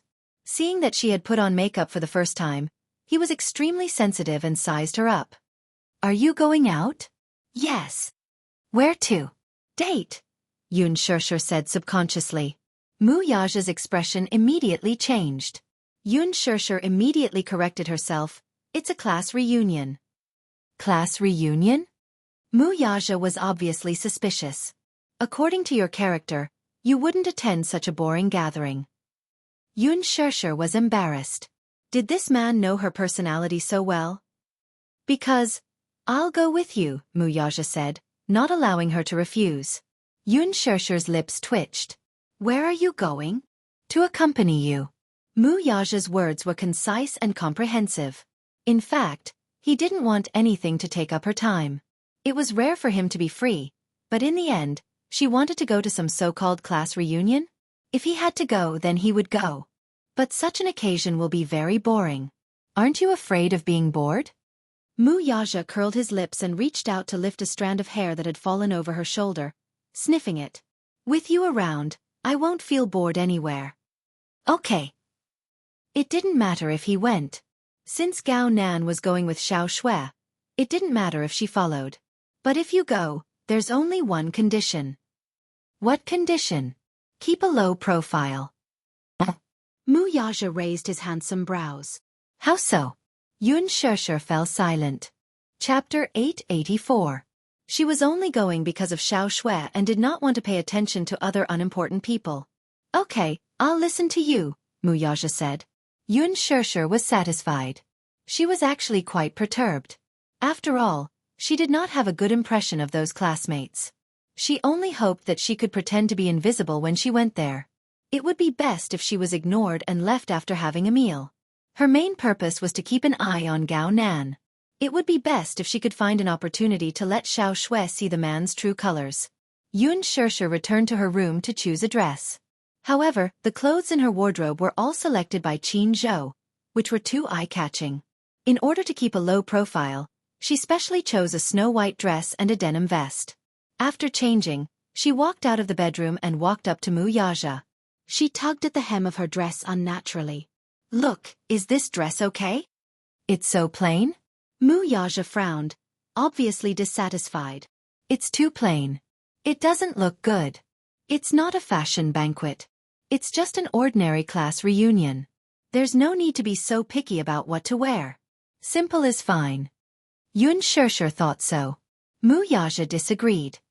That's true, but the clothes look good, generous, and decent. Yours is too tender. At first glance, she looked like a young high school student, which did not suit her temperament at all. But the clothes in my wardrobe are too revealing. Qin Zhou picked them for me to wear to the banquet. It's not good to wear them at a class reunion. Mu Yaja did not believe her and personally picked one for her. However, just like what Yun Shishir had said, the clothes in the wardrobe were all either backless or cleavage. They were all fashionable gowns for dinner parties, so they were indeed not suitable for her. Therefore, he personally took her to the shopping mall and went to the counter to pick out a socialite strapless organza dress for her. The dress was very slim-fitting and showed off her figure. The burgundy color of the dress made her snow-white skin look even more beautiful. She had a slim figure and was low-key, but it didn't lose its luxuriousness. She looked very decent. She wouldn't stand out too much at a class reunion, but she wouldn't lose her luster when standing among a group of well-dressed women. Yun Shishir also felt that this dress was suitable. It was almost 6 o'clock. There was a traffic jam on the road at this time. It was time to set off. Thus, she suggested, "Shall we take a taxi?" "Why did you take a taxi?" Mu Yaja was puzzled. He drove today, so why did he take a taxi? But you drive a sports car. Wouldn't that be too high profile? The man could not help but laugh. Why are you being so careful? Because... Yun Shishir lowered her eyes and a complicated look flashed across her eyes. However, she didn't intend to hide it and only said, "When I was in university, someone slandered me and said that I was a canary kept by a rich man. So, I want to keep a low profile and avoid those gossips. I don't want to be misunderstood." Even if she said that she didn't care about what others thought, did she really not care? When she thought of the belittling and slandering she suffered in university, she still felt a lingering fear. Those rumors and slanders really bothered her and hurt her. When Mu Yaja heard that, he was stunned but reached out and stroked her hair to comfort her. "It's different now." Chapter 885. I'm here. Mu Yaja's simple words gave her a great sense of relief. Before they left, Jianghu called. "Shishir, are you coming today?" Yun Shishir smiled. "Yeah, I'm about to leave." "Wah, that's great. Shishir, the whole class will go crazy if you come." Then, she suddenly felt a little embarrassed. "When are you leaving?" "Right away." "Is it convenient for you to pick me up?" Yun Shishir said a little embarrassedly. "There are only 2 seats in the car. I can't fit all of you." Mu Yaja's car was a convertible sports car with only 2 seats. "It's okay, I'll take a taxi," Jianghu said. "Oh, is your husband sending you there on a bike?" "Husband? On a bike?" Yun Shishir was embarrassed. When she heard that the car only had 2 seats, Jianghu thought that her car was an electric scooter. "See you later, Xianxia." Then, Jianghu hung up the phone. Mu Yaja drove to Xianxia private clubhouse and threw the keys to the security guard at the entrance. He asked him to park the car and gave him a tip along the way. Xianxia private clubhouse was said to be a place for the rich to pass time. Just a membership card was enough for ordinary people to work hard for half their lives. When she walked into the private clubhouse, she saw the stylish decor and elegant lighting. Xianxia saw Jianghu standing in front of the mural and looking at it. She called out, "Jianghu!" Jianghu turned around. When she saw her, she was about to greet her excitedly. However, when Wuxia stepped through the door, she was stunned. Oh my God! What a handsome man! He was like a statue of the gods, a perfect work of art. The man stood beside Xianxia. He had a golden ratio figure and his legs were straight and slender. He was wearing a simple white shirt and black trousers. However, even with such a simple outfit, Jianghu felt that this man's aura was terrifying. He should be a high and mighty figure. The man had fair skin, well-defined facial features, and deep, dark eyes. They were suffused with a charming luster, but they were cold and unapproachable. He had a handsome nose and extremely sexy thin lips. This was a breathtakingly handsome man. From the moment he stepped through the door, the large foyer seemed to become even more resplendent. The man had been silent the whole time. He exuded the aura of an emperor from head to toe. He was elegant and calm. At a glance, one could tell that he was either rich or noble. Jianghu could not help but find it difficult to breathe. At first, she wondered who this man was and why he suddenly appeared here. However, when she saw the man standing beside Xianxia and reaching out to hook his arm around her shoulder, she couldn't help but be stunned. Her face was full of excitement. "Xianxia, he's your husband." Jianghu looked back and forth between the man and her in a daze. Her eyes were filled with disbelief. He had to admit that this handsome man and Xianxia looked very compatible when they stood next to each other. Xianxia was about to speak, but Wuxia beat her to it. "Hello." His voice was not deliberately cold, but his tone was indifferent and did not have any warmth. However, he did not deny Jianghu's suspicions. Therefore, Jianghu tacitly agreed that he was Xianxia's husband. Chapter 886. It was not that she was not envious. Not only was this man handsome, but he also had the grace and elegance of a noble. Thinking about her husband, Jianghu felt lucky that she did not bring her husband along today. Otherwise, she would feel embarrassed when compared to Xianxia's man.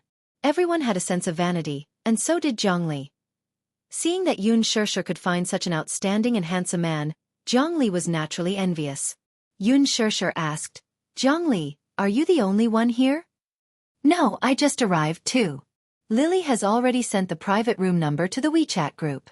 Let's go in." "Okay." The waiter immediately came over to lead the way. Jianghu had never been to such a place and felt very reserved. Hence, she quietly tugged at Xianxia's sleeve and whispered, "Xianxia, this is my first time coming to such a place. This place looks so classy. Is it very expensive?" Xianxia also smiled. "It's my first time here too. I don't know why Huang Lily chose such a place.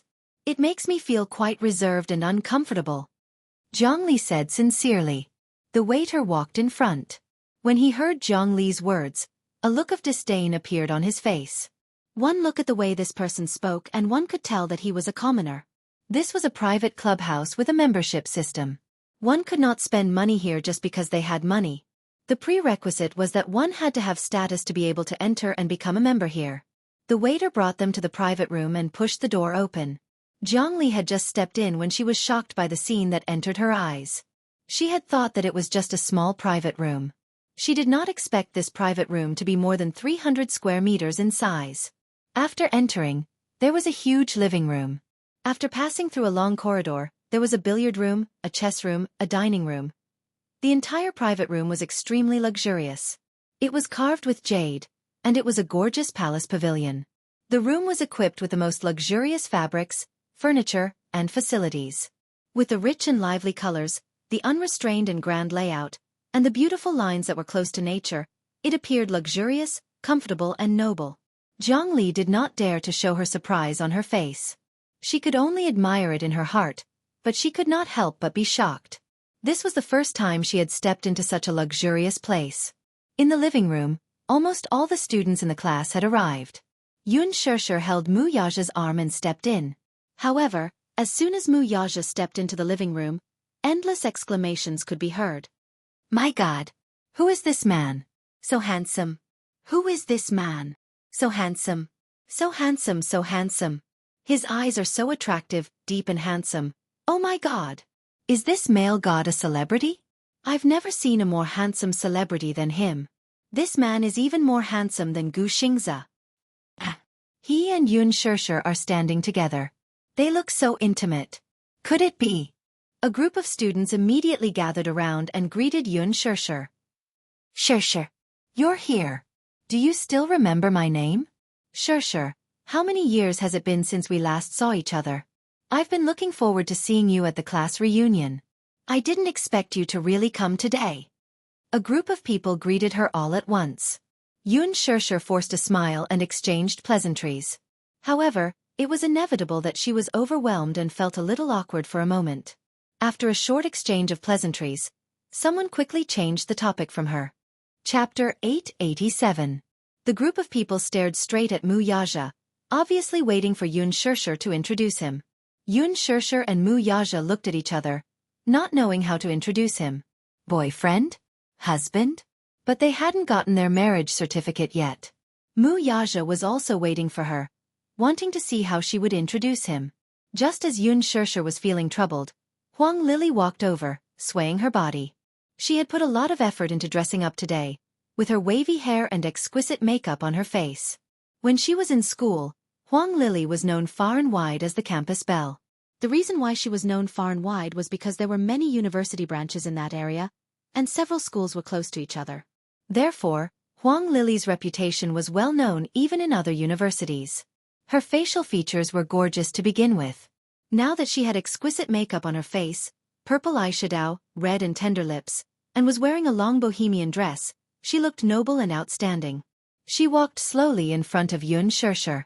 When the two campus belles stood face to face, the whole room fell silent.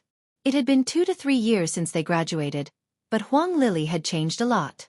She had become more sexy, more noble, and more wild. However, Yun Shirshir stood in front of her, still looking elegant and refined, as if time couldn't be seen on her at all. Time was peaceful. In the past, Yun Shirshir was the campus belle of the university. Therefore many people, including Huang Lili, liked to compare them with Yun Shirshir. On the school forum, there were often nosy students who compared the campus belle. Usually, Yun Shirshir had the most fans. Huang Lili couldn't help but bear a grudge. The reason Yun Shirshir didn't want to attend the class reunion was because of Huang Lili. Huang Lili had a deep grudge against her. There was no other reason. When they were in school, Huang Lili had a crazy crush on a boy. This boy was handsome and was a famous campus hunk in the university. As for his name, Yun Shirshir naturally forgot about it. She only knew that, just like the melodramatic plot arrangement, this boy had once pursued her crazily. Therefore, Huang Lili was jealous of Yun Shirshir and had several conflicts with her. During her 4 years in university, Huang Lili had always been suppressed by Yun Shirshir. In terms of grades, she couldn't compare to Yun Shirshir. In terms of beauty, she was often compared to Yun Shirshir. Huang Lili had never forgotten the humiliation and bitterness she had suffered. However, things were different now. She, Huang Lili, was no longer the Huang Lili of the past. After graduation, Huang Lili got rid of her boyfriend in school and hooked up with a rich and powerful man. Now, with the help of her boyfriend's power, her career was going smoothly, and she was only one step away from a wealthy family. Huang Lili stood in front of Yun Shirshir and looked at her. Although she had a smile on her face, she was cursing in her heart. Shirshir, long time no see. Huang Lili smiled and stretched out her slender hand. Yun Shirshir smiled and shook her hand, but suddenly felt a sharp pain in her hand, and the smile on her face froze. Huang Lili had a polite smile on her face, but the strength she used to hold her hand was not small. It was indeed a trap. Chapter 888. Who is this? She pursed her red lips and spoke elegantly, waiting for Yun Shirshir to introduce him. This is my boyfriend. Yun Shirshir introduced him with a smile. Mu Yaja's expression darkened. I thought he was Shirshir's husband. He's so handsome. Yeah, Shirshir and her boyfriend are a good match. Yun Shirshir glanced at Mu Yaja and said, but he's about to be promoted. Promoted? Promoted to husband? Shirshir, when do you plan to register your marriage? Yun Shirshir replied, it's not decided yet. When the banquet is held, you must send me an invitation. I'll give you a big red packet. Shirshir, how did you meet your husband? Shirshir, what does your husband do for a living? Xianxia pursed her lips and answered, "He's a company employee." Employee? Suddenly, someone laughed. Then, the crowd fell silent for a moment. At first, many people thought that Wuxia was a rich young master when they saw his noble aura. They didn't expect him to be an ordinary employee. The atmosphere became awkward. Jianghu frowned. There were so many people surrounding her just now, talking about Xianxia and Xianxia. Why did the crowd fall silent when Xianxia said that her husband was a company employee?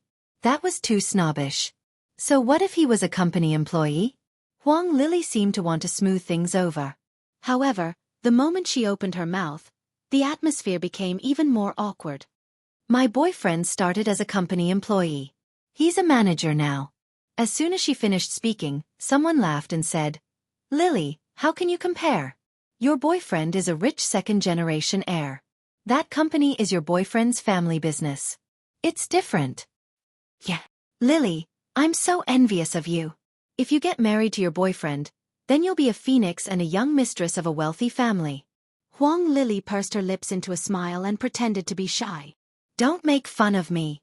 Our Lily is going to be the young mistress of a wealthy family in the future. I really envy Lily. Unfortunately, I don't have such good fortune.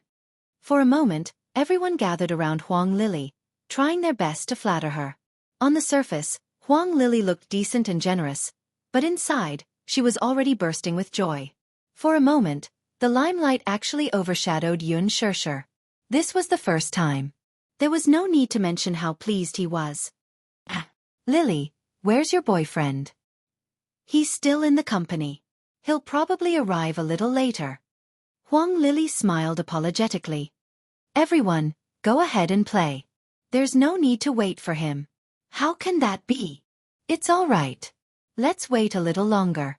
Not long after, Xiaoxue and Gao Nan arrived along with their class monitor, Meng Qinghe. Meng Qinghe had just entered the private room, and the moment he saw Xianxia, the excitement on his face was beyond words. As soon as Gao Nan entered the room, he saw Xianxia sitting with an unfamiliar but handsome man. Naturally, he had never seen Wuxia before, so he was full of doubts. Who is this man? He seems to be very intimate with Xianxia. Gao Nan's gaze never left Xianxia. Xianxia did not pay much attention to him. However, Wuxia noticed this man. When he saw the man's gaze on Xianxia's body, a dangerous glint flashed in his eyes. Since they were both men, Wuxia naturally noticed the lust in Gao Nan's eyes. Chapter 889. In response to Wuxia's move, which was tantamount to a declaration of sovereignty, Gao Nan merely sneered. The two men, one standing and one standing, stared at each other with tit for tat. Naturally, Gao Nan did not know Wuxia's identity, but in the capital, he had never feared anyone because of his superior family background. So what if the woman he wanted was already taken? As long as he fancied a woman, Gao Nan had the means to snatch her away. Seeing Xiaoxue and Gao Nan appear, a group of people surrounded them. Xiaoxue was quite popular in class. So many people surrounded her the moment she arrived. Xiaoxue, is this your husband? No, he's my boyfriend. Aya, what's the difference between a boyfriend and a husband? We're not married yet. Your boyfriend is so handsome and tall. What does he do? I heard that Gao Nan's mother is a senior executive in Chengguang Entertainment. Ah, gosh. Then, Gao Nan must know a lot of celebrities.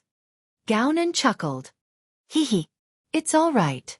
Isn't there a big celebrity standing in front of you? Who is it? Everyone exchanged glances. Xiaoxue said smugly, Xianxia? Don't you guys usually go on Weibo? Everyone immediately cried out, we're usually so busy with work. How can we have time to check Weibo? Ah, I remember now. Isn't there a movie that's being filmed recently? It's called The Green Apple.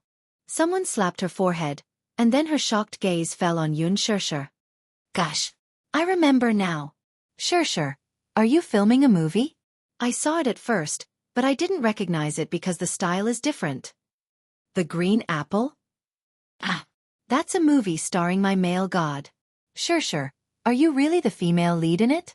For a moment, everyone surrounded Xianxia, and their eyes were filled with amazement, envy, and jealousy. Xianxia majored in media, and very few people could achieve a meteoric rise. After all, the entertainment industry was full of talents, and not everyone had the chance to make a name for themselves. Xianxia was the first. Huang Lili was a little unhappy when she saw a group of people around Xianxia. She said sourly, "Xianxia, I'm really happy that you can realize your dream. Sigh, acting has always been my dream, but my Jian doesn't allow me to enter the entertainment industry."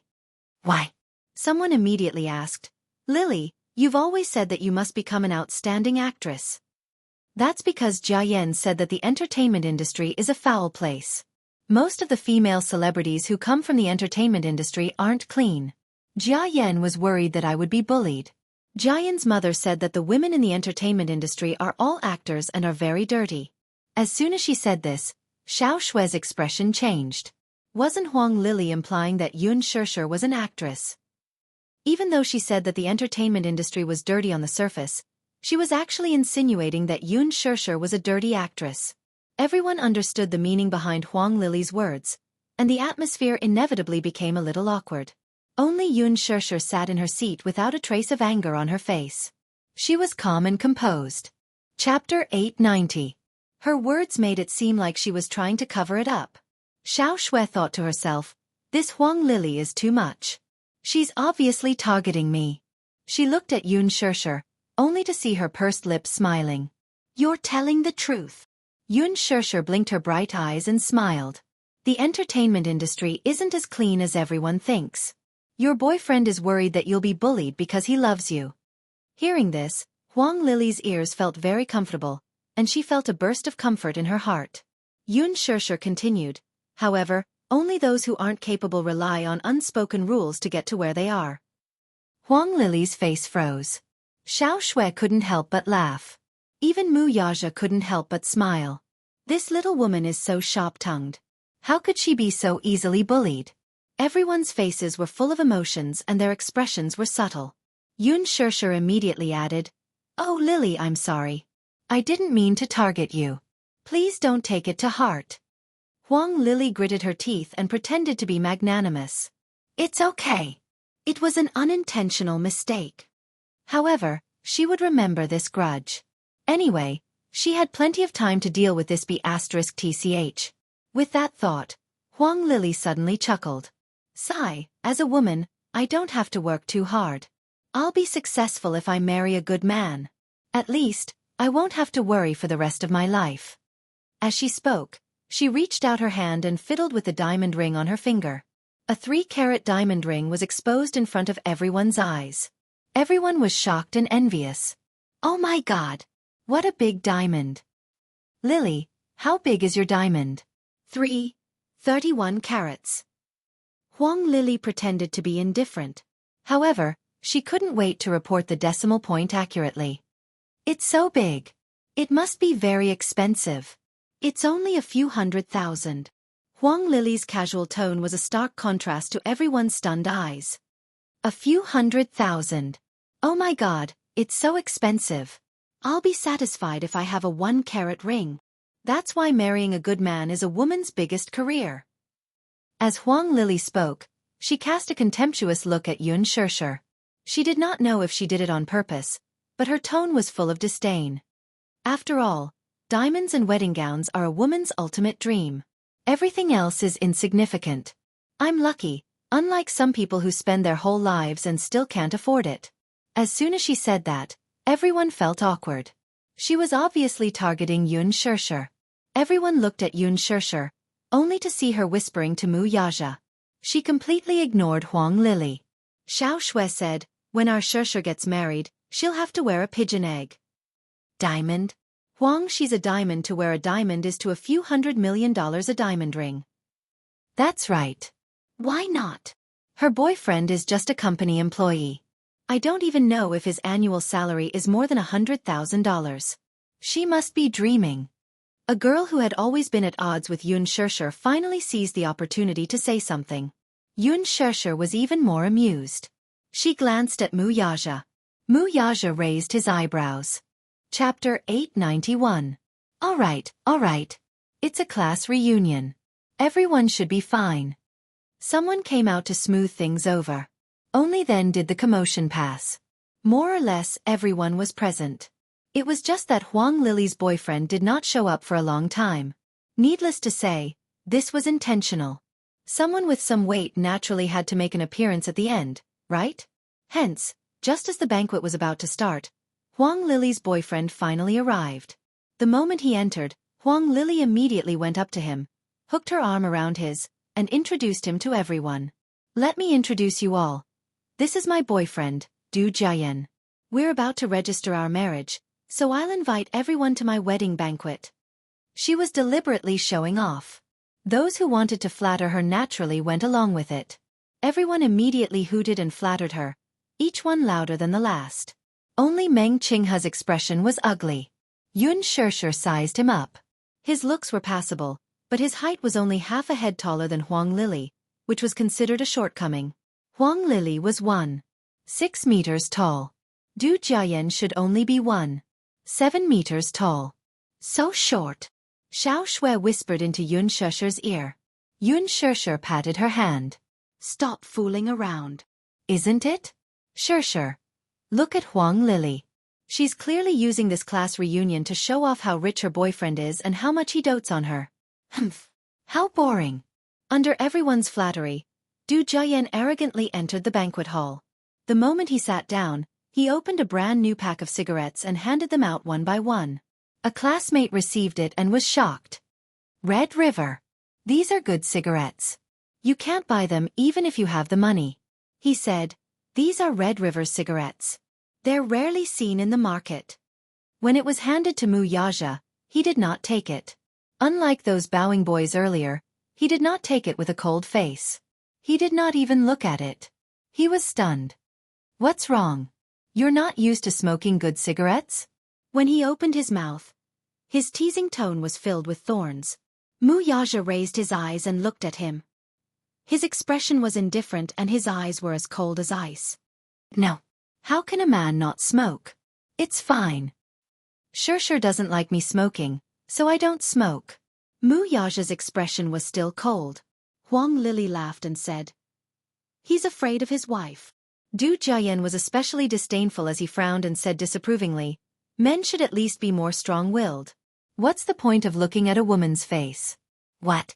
Are you really afraid of your wife? Mu Yaja looked at Yun Shishir and smiled gently.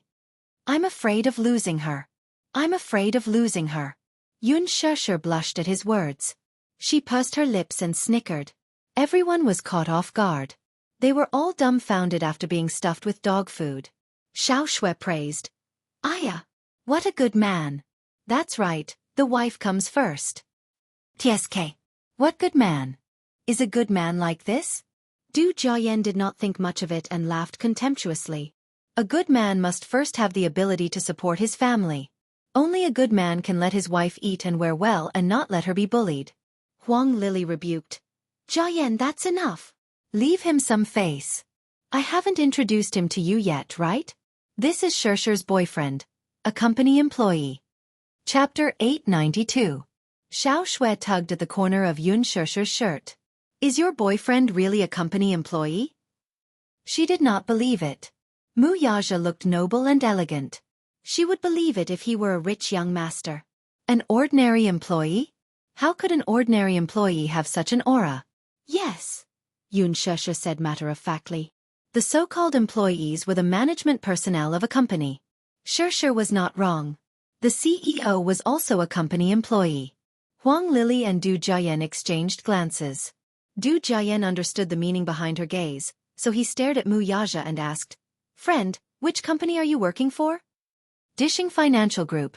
Mu Yaja replied succinctly. Dishing Financial Group. Someone at the table exclaimed, anyone who can enter Dishing Financial Group is an elite.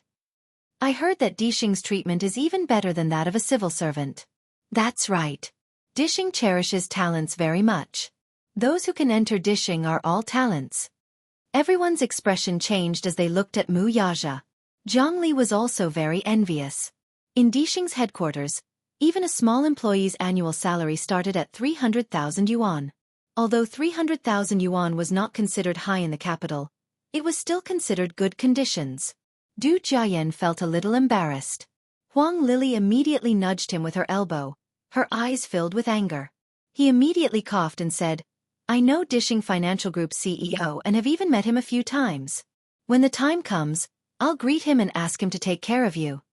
The moment he said those words, he was undoubtedly putting on airs. Mu Yaja's eyes were a little blank. Why do I not remember meeting this person? Xianxia was also stunned. She then turned to ask him secretly, Has he really met you before? No. Mu Yaja raised a brow. I don't know him. Xiaxia's lips twitched. Du Jian's words were really interesting. The real Dishing CEO was sitting right in front of him. As soon as he said that, everyone in the banquet hall looked at him with admiration. Brother Jian, do you know the CEO of Dishing? Yes. We've met a few times and played golf together. Du Jian said. Ah, Dishing CEO is Mu Yaja, right? Yes. He nodded smugly. My relationship with him isn't bad. Mu Yaja frowned slightly, but he was not in a hurry to point it out. After all, this dinner party was too boring. They needed a clown to liven up the atmosphere. Du Jian could not help feeling displeased that Mu Yaja had not bowed to express his gratitude even though he had already said so much. He had already said that he wanted to greet the CEO of Dishing and take care of him. He should express his gratitude. But she didn't see any reaction from him. Huang Lili said unhappily, Xianxia, your boyfriend is too inconsiderate. He won't be able to make a name for himself in the future. Xianxia raised a brow and glanced at Mu Yaja, who was lazily propping his chin with one hand, and laughed. What do you mean by that? Your boyfriend is so arrogant. Ever since he entered the private room, he's been acting all high and mighty.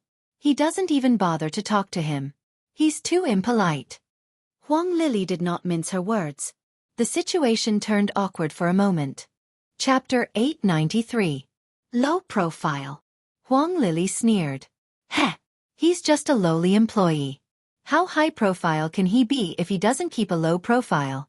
Sure, it's not that I want to say this, but other than his good looks, there's nothing else about your boyfriend. You deserve better. What was the use of being handsome? Huang Lili admitted that Mu Yaja was a handsome man, but could his handsomeness make a living? What was the use of having a bad family background? Du Jian could give her wealth and status. Just look at this class reunion. When they learned that her boyfriend's Du group had started, their vanity was greatly comforted as they admired those flattering faces. Could it be seen who went to flatter Xianxia? No matter how handsome her boyfriend was, he was just a lowly employee. Heh. In today's society, having power and influence was the only way to go. Huang Lili's words were clearly meant to undermine Mu Yaja. Mu Yaja raised his eyes, his cold gaze landing on her, and suddenly smiled playfully. Are you done with your performance? He spoke for the first time. His cold and magnetic voice was tinged with evil and arrogance. It was surprisingly pleasant to the ears.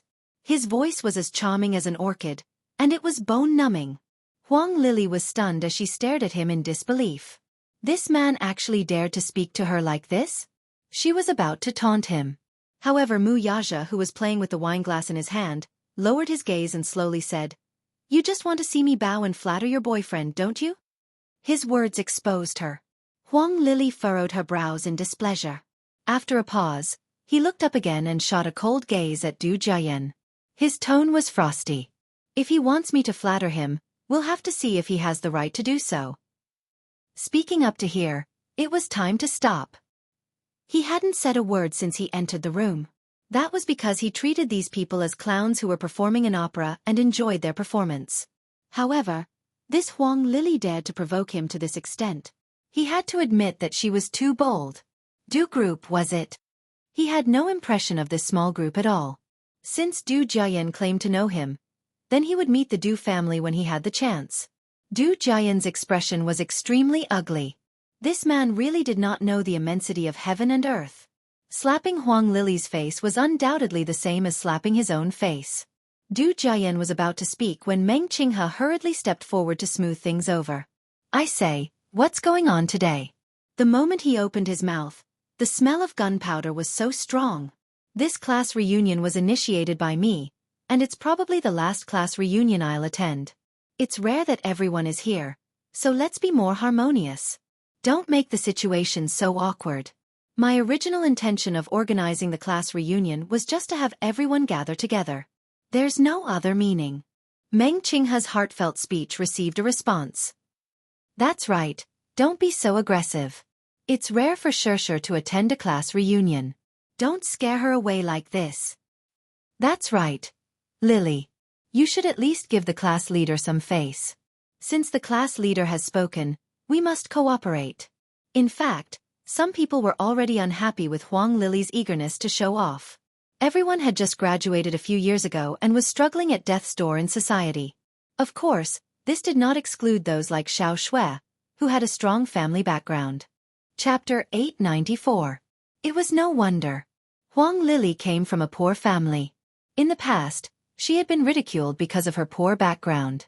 Now that she was in power and had found a rich boyfriend, she couldn't wait to regain her dignity. She wanted to use this opportunity to hold her head high. Everyone had vanity. This was understandable. However, if this went on, the atmosphere of this rare class reunion would inevitably change. Du Jiayan muttered a few words before taking his seat, too. The meal was considered to have begun. Delicacies were served one after another. 2 bottles of expensive red wine were presented on the table. One look and one could tell that they were expensive. Someone asked, Lily, this wine looks expensive. How much is a bottle? Huang Lily smiled when she heard this. She could not wait for someone to ask her that. This wine was a treasure from Yongye's private wine cellar. Someone had to show it off, right? Otherwise it would be boring. Before she could speak, Gao-nan recognized it at a glance. A 96 Lafite. It's not expensive at 30,000 yuan, but the taste is top-notch. Is it expensive?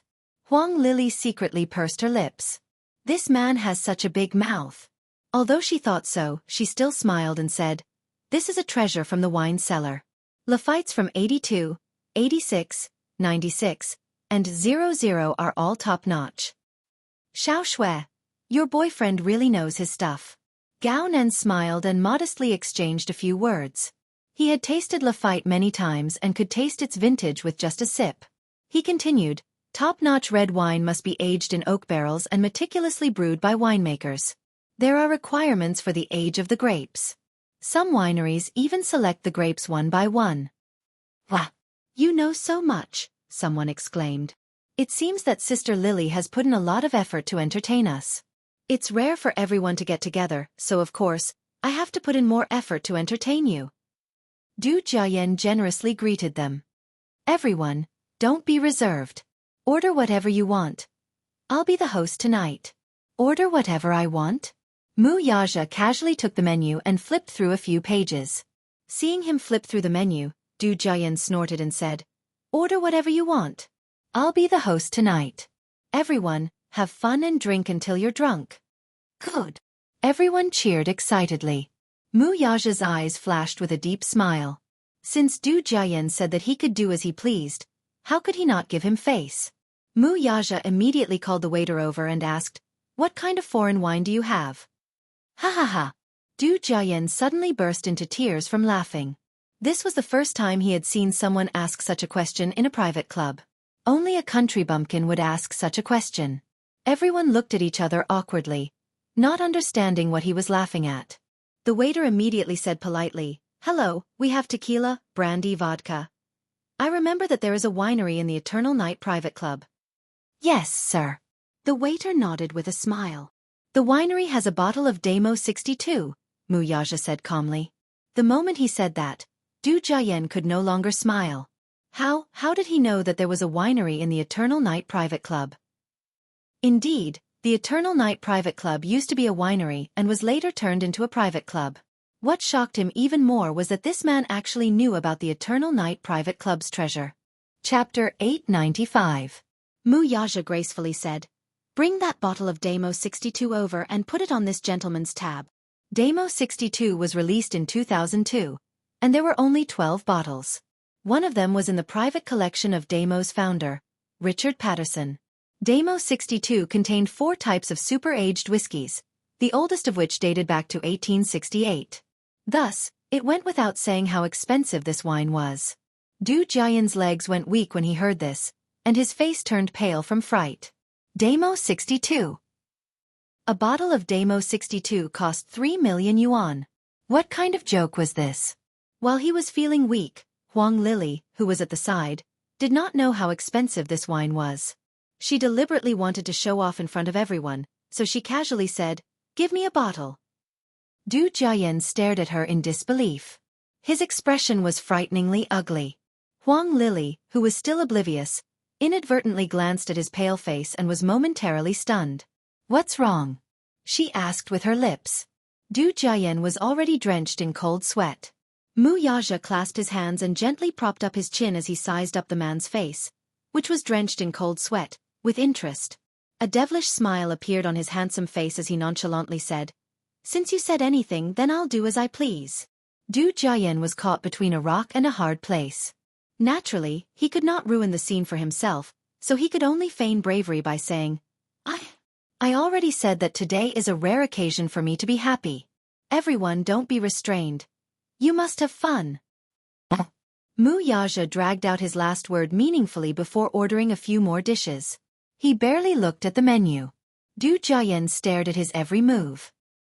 He even suspected that the man had been here before for him to be able to recite the names of the dishes without looking at the menu. On second thought, it was impossible. He was just a small employee of Dishing Financial Group. How could he enter this place? If it were not for the fact that this was a class reunion, he could forget about entering this place. One had to know that private clubs were all membership-based. If one wasn't a member, they wouldn't even be able to take a single step in. Xianxia secretly asked Mu Yaja, "Are the dishes you just ordered expensive?" "It's not expensive." Mu Yaja lovingly scratched her nose. "What's wrong? Are you worried about his money? How could this be? These dishes are very famous. They taste good." Every time he came, he would order them. When the delicacies were served, Mu Yaja put some in her bowl. Xianxia tasted it and her eyes widened in amazement. "It does taste good." Xiao Shui followed suit and took a bite. She immediately praised, Sure, your boyfriend has good taste. The taste of these dishes is superb." When Huang Lily heard Xiao Shui's words, she was so angry that her nose was almost crooked. She was the one who paid for everything Mu Yaja ordered. Why did he get to enjoy the limelight in the end? Du Jiayan, too, remained silent at the side.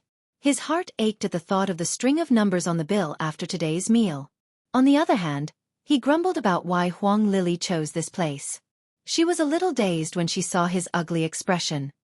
He lowered his voice and whispered in her ear, "Do you know how much that bottle of Damo 62 costs?" "How much?"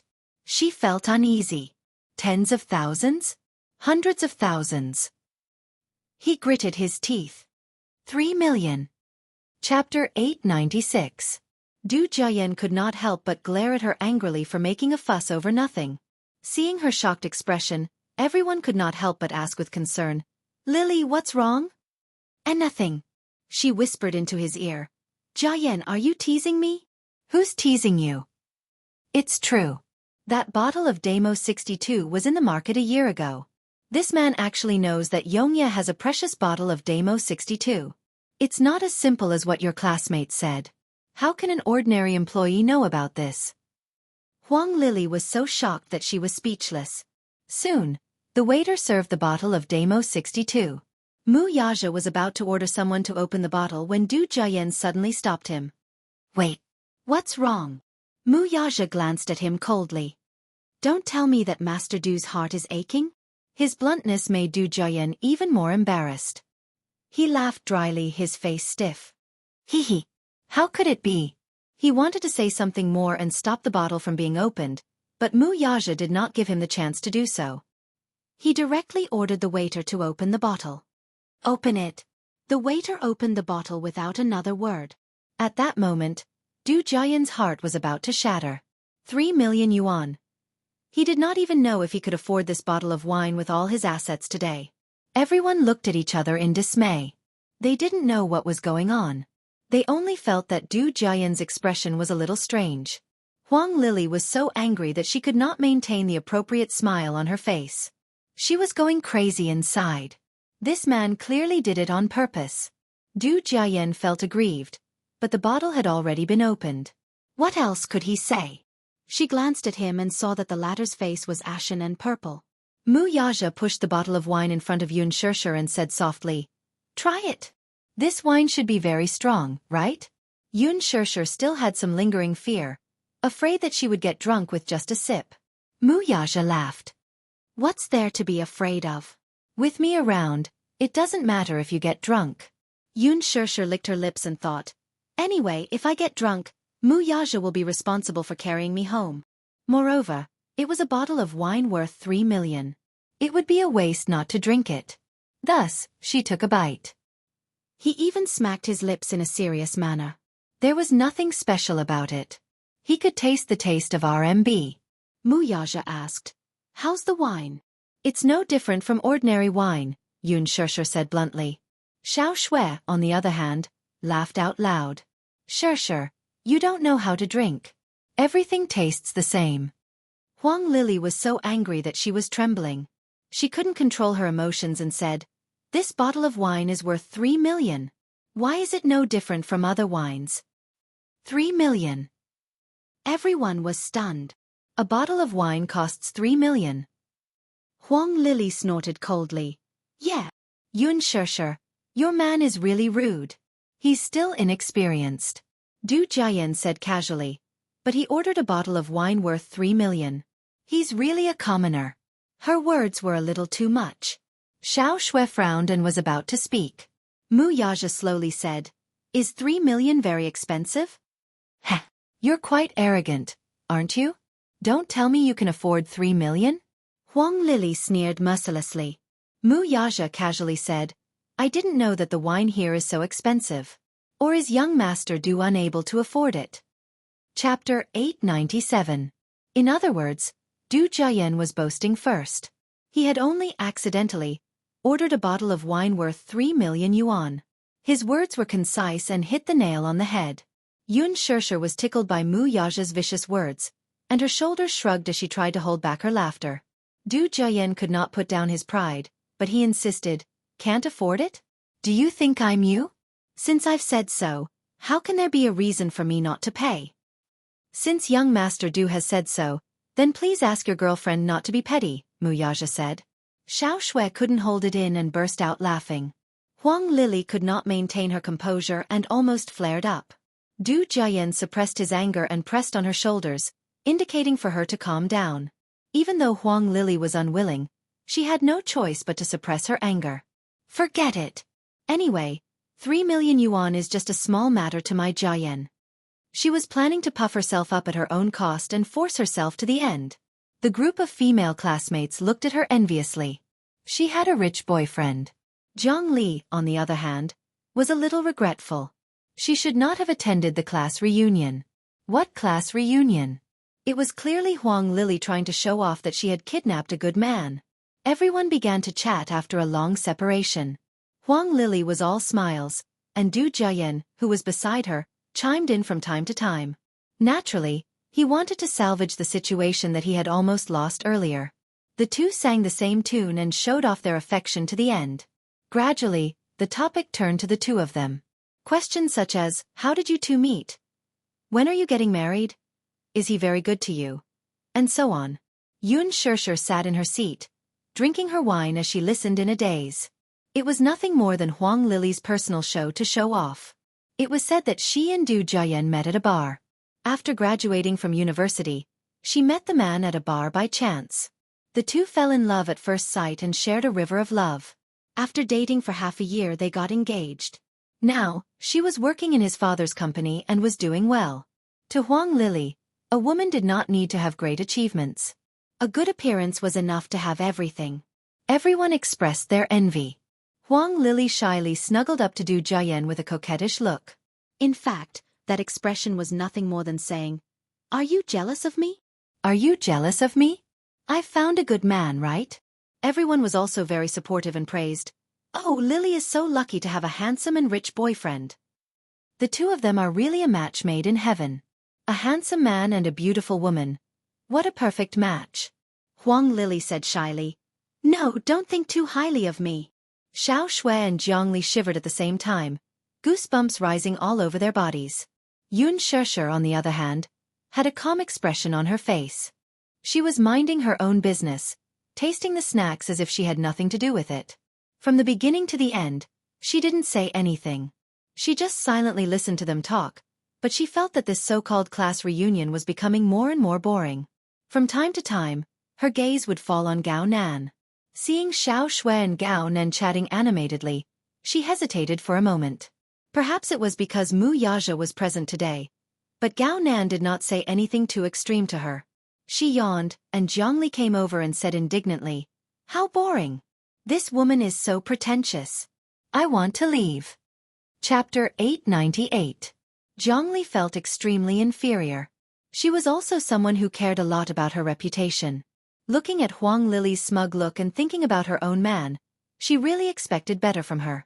The thing that women felt the most inferior about was when other women had limitless glory while they became a haggard old woman. The desserts were served. Everyone chatted and laughed as they talked about their graduation struggles. The female classmates were all envious of Huang Lily's success as a Cinderella, while the boys felt that it was a pity. Xianxia, on the other hand, was indifferent to Huang Lily's fancy flaunting. Perhaps it was because she had drunk too much, but she slightly lifted her hair, and the bright sparkle on her earlobe attracted Xiao Shui's attention. "Wow! Xianxia, the earring on your ear is so beautiful." Xiao Shui's words attracted Huang Lily's attention, and she also looked at Xianxia's ear. "It's just an ordinary earring." Huang Lily often shopped at luxury goods counters, but it did not mean that she knew what was good. She did not know what was good, but it did not mean that others did not. Xiao Shui took a closer look and exclaimed, "Tiffany's stars in the sky. The counter sells it for 990,000 yuan for a pair. Xianxia, this earring really suits you. You look good wearing it." Everyone looked at her. Someone was speechless. 990,000 yuan? So expensive? How is that possible? Xiao Shui, however, said unhappily, "There's a Tiffany counter in my family shopping mall. I often shop there. How can I be wrong?" Huang Lily was shocked again. She looked at Xianxia in disbelief, feeling that she had been severely outdone. The diamond ring on her finger was 3 carats and was only 700,000 yuan. This was the most precious gift Du Jiayan had given her. 990,000 yuan for a pair of earrings was too extravagant. On second thought, Huang Lily sneered in disdain. "I think it's a fake. How can it be real?" "Xianxia, it's not that I want to criticize you, but you're just attending a class reunion. Do you have to buy fake goods to make yourself look good? You can't swagger through the streets just because you're wearing fake goods worth 990,000 yuan. Xiao Shui, however, sneered. "Fake goods? How could this be an imitation? I think it's real because I really like this style and have always wanted to buy it." The Xiao family also had shares in department stores and many luxury counters under their name. Since she said it was true, then it was true. Huang Lily's expression changed, but Xiao Shui continued, "Do you think Xianxia is like you? When he was in school, he bought fake goods to show off. Those LV and Gucci bags are as fake as they can be, but you treat them like treasures." The merciless words made Huang Lily's face flush red, as if she had eaten a fly. "Xiao Shui, don't talk nonsense. I didn't buy fake goods. Those are all real. You may have forgotten, but I haven't. Don't think that you can pretend to be a socialite just because you're carrying a Louis Vuitton or Gucci bag. How embarrassing." Xiao Shui's words were like pearls. Huang Lily was so embarrassed that she couldn't bear to look at it anymore, but she still held on and said impatiently, "Since it's true, I don't believe that Xianxia can afford a pair of 990,000 yuan earrings. If it's not fake goods, then can it be real? Can she afford it? I think it's fake goods. Xiao Shui, you're Xianxia's best friend and have a good relationship with her. Naturally, you'll speak up for her." The smell of gunpowder spread again. The group of people sat stiffly in their seats. Their postures and expressions looked stiff and uncomfortable. They were probably not used to such a scene. It was too awkward. Chapter 899. Huang Lily had always regarded Xianxia as a formidable rival. It had been like this since their university days. Huang Lily was polite to Xianxia on the surface, but no one knew how much she had mocked her behind her back. The gossip about Xianxia in the school was spread by Huang Lily, after all. Everyone in the class had a tacit understanding of this matter, but they were too lazy to point it out. Yun Shirshir pursed her lips slightly when she saw everyone's secretive gazes. Huang Lili, don't compare me to you. What do you mean? You like luxury goods because they can bring you face. How inferior must a person be to scrimp and buy luxury goods to keep up appearances? Her question stumped her. Yun Shirshir might have drunk too much and blurted out in a moment of hot-headedness. A person's value can't be reflected by how many expensive necklaces and clothes they wear. Today is a class reunion and not your personal show of affection. Everyone knows that you love your boyfriend. Yes, that's right. To you, having a rich boyfriend can not only keep up appearances but also satisfy all your vanity. However, if he's no longer so glamorous and falls to the bottom of the valley, will you still accompany him? Huang Lili's face alternated between green and red as she could not defend herself. Everyone was well aware of her vanity. Tonight, she tried her best to show off, and everyone felt tired. Yun Shirshir's words made Huang Lili feel very guilty. She subconsciously glanced at Du Jiayan, who was beside her, but when she saw the meaningful look in his eyes, she stubbornly said, "Whether Jiayan is rich or poor, I'll accompany him for life." What a pompous speech. Wealth isn't inexhaustible, after all. I think that a woman should have her own career. At the very least, it's respect for her dignity, isn't it? Xiao Shui almost slapped the table and exclaimed, "Amazing! Shirshir, you're amazing." Her words were exactly what she was thinking. Yun Shirshir smiled. Whether you like him or covet his wealth, you and he both know it clearly in your heart. However, regarding the love between the two of you, it's better to stop here, right? Today is a class reunion. Don't show off your vulgar view of love. Du Jiayan's heart was in turmoil after hearing this. How could he not know what Huang Lili wanted from him? However, now that he had exposed Huang Lili's lies, he had a different feeling towards her. Thinking back to what had happened today, Huang Lili had spent millions of yuan just to keep up appearances. If she truly loved him, would she be so extravagant? Could it be that face was not as important as him? Du Jiayan's face suddenly turned cold. Humph. Yun Shirshir, to put it bluntly, you're just jealous of me. Huang Lili replied unwillingly. That's right, Yun Shirshir. Are you saying that because you're jealous of Huang Lili? Another female classmate sneered. Someone's jealousy is acting up. Huang Lili is about to marry into a rich family. Someone is so envious that his heart is about to burst. The atmosphere was tense. Huang Lili glared at her and gritted her teeth. Jealous? What am I jealous of? What do you have to make me jealous? Yun Shirshir retorted with interest. Was she jealous of her beauty? Or was she jealous of her so-called rich second-generation heir boyfriend? She just felt that Huang Lili was quite pitiful. Chapter 900. Xiao Shui snorted and mimicked Huang Lili's coquettish tone. How can your Jiayan compare to Shirshir's boyfriend? Her boyfriend is practically a Prince Charming. He's tall and handsome. Huang Lili was disdainful and contemptuous. What's the use of being handsome? How can he compare to our Jiayan? Our Jiayan is the only heir of the Du group with a net worth of tens of millions. Her boyfriend is just a small employee. What's there to be proud of?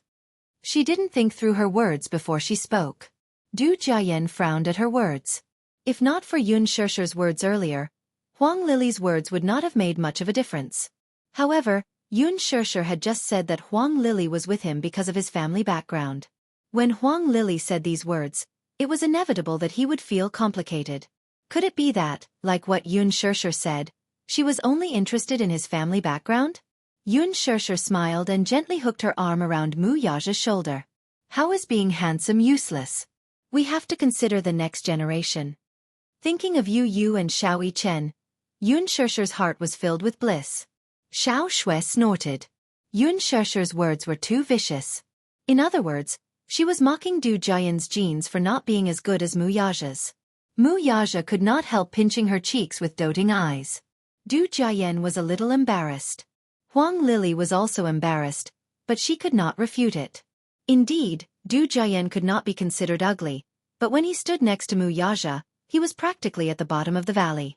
There was no comparison at all. Huang Lili could only comfort herself. What's the use of being handsome?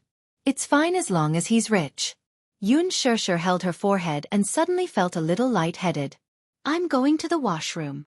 With that, she stood up and left the private room. The moment she left, Huang Lili slammed her chopsticks on the table in displeasure.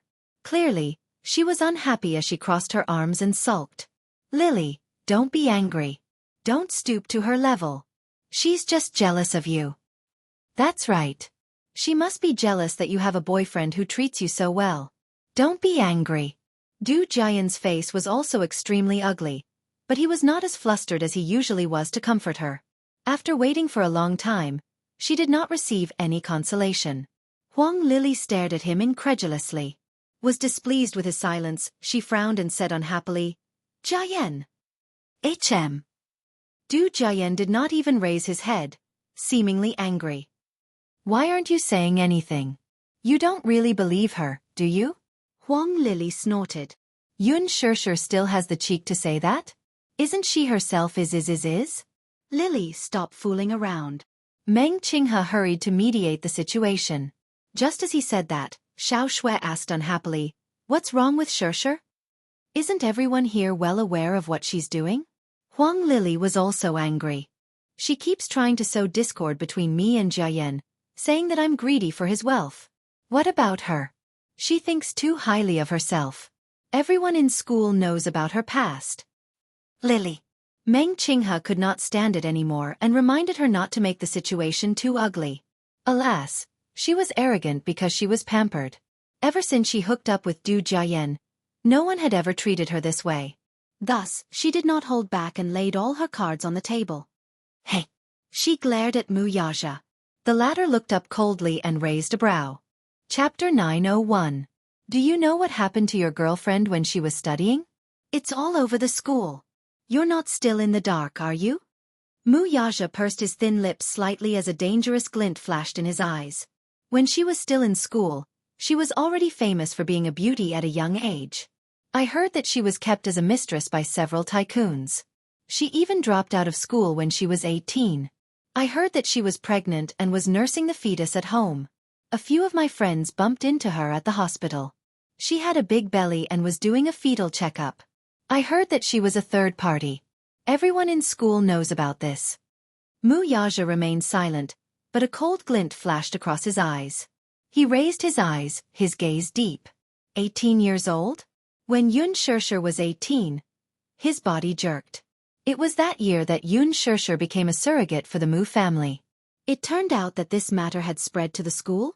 People even speculated that she was kept as a mistress by a tycoon. Wuxia's eyes darkened. Xiao Shui was slightly stunned, not expecting her to be so wicked. She only heard the other woman laugh contemptuously. Why? Don't you know about this? Do you think your girlfriend is so pure and innocent? She pretends to be ignorant of the world on the surface, but who knows how despicable she is? Du Jiayan furrowed his brows. Tycoon? She's kept by a tycoon? That can't be, right? Jiayan, I've never mentioned this to you before. I just wanted to save some face for someone. She continued. She once went back to school to apply for a leave of absence. She alighted from a Bentley. I saw it with my own eyes. I've come into contact with all the tycoons in the capital. Maybe I know them. Who knows? She pouted. Xiao Shui said, Huang Lili, don't speak nonsense.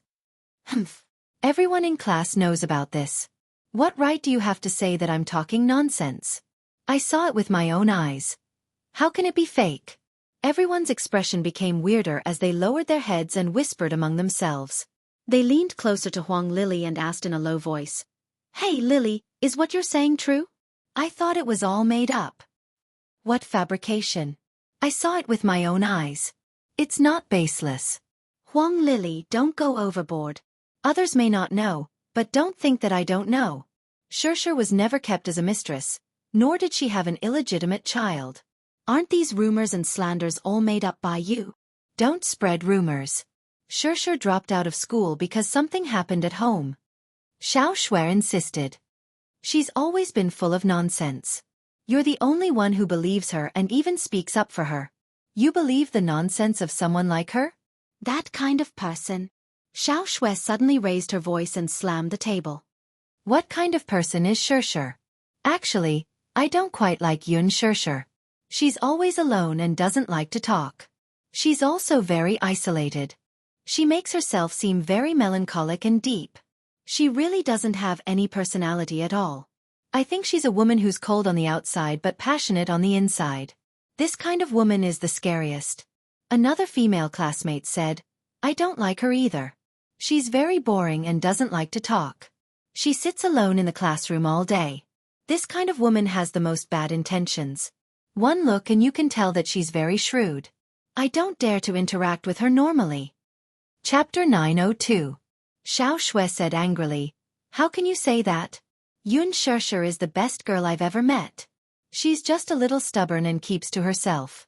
But so what? At least she's sincere. Bad intentions? Ha!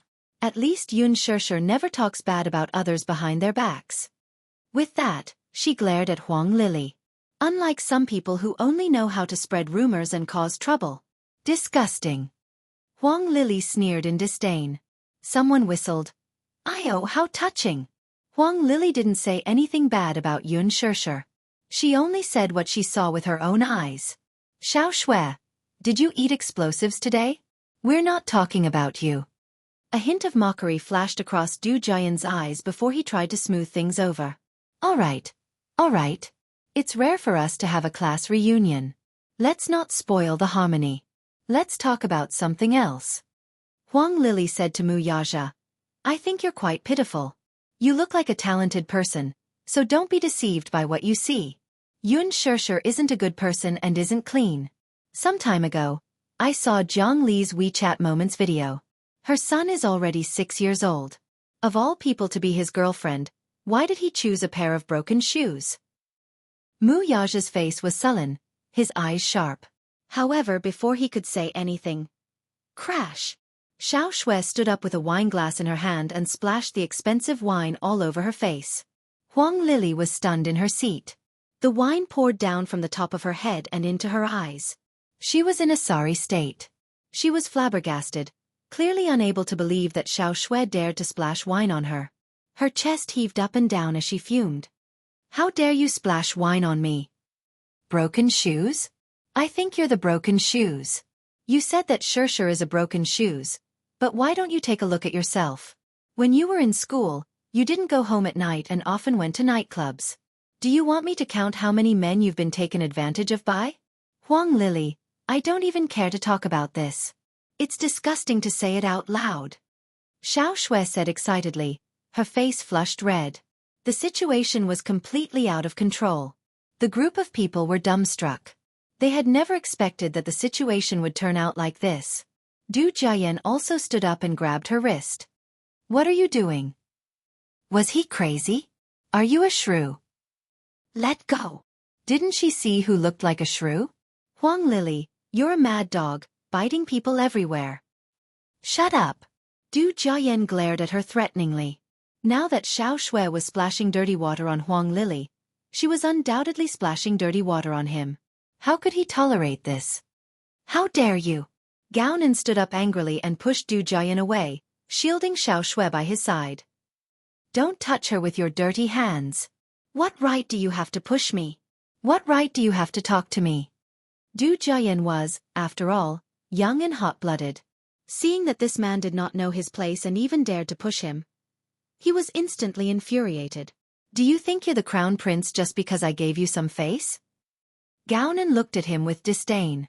Previously, he did not want to make things too ugly since it was Xiaoxue's class reunion tonight. However, since Du Jian had shed all pretense of cordiality, he would not give in to him. "Gao Nan!" Gao immediately turned around and held her hand. He carefully checked it and saw that the spot where Du Jian had held it was already red. His heart ached for her. Chapter 903. Gao turned around and threw a punch at Du Jian. Caught off guard, Du Jian took the hit and fell on the table, spilling all the soup on it. Unfortunately, the white shirt he was wearing today was stained and dirty. "What are you doing? How dare you hit Jian?" Huang Lily stood up angrily and pushed away a female classmate, who had kindly handed her a handkerchief, like a shrew. "Xiaoxue, your boyfriend is really good. He even dared to hit him, didn't he? Xianxia is really a troublemaker. Xiaoxue, are you going against me for her? What has it got to do with Xianxia?"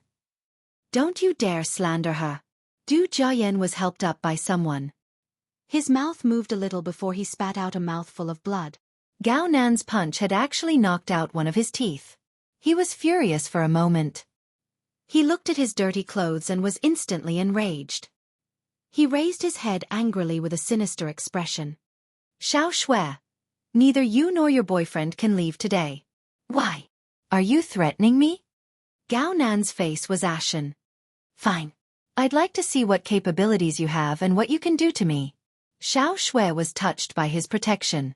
She wrapped her arms around his waist and glared at Huang Lili at the same time. Huang Lili, you really know how to bully people with your power. I didn't expect you to not change your nature even after graduation. I haven't settled the score with you from our university days. Gao Nan could not help feeling suspicious when he heard her say that. You two had a feud in university? Yes. She snorted. She bought a high-quality imitation Louis Vuitton bag in school. I could tell, so I said that her bag was a fake, and we quarreled. In the end, Gao Nan, guess what?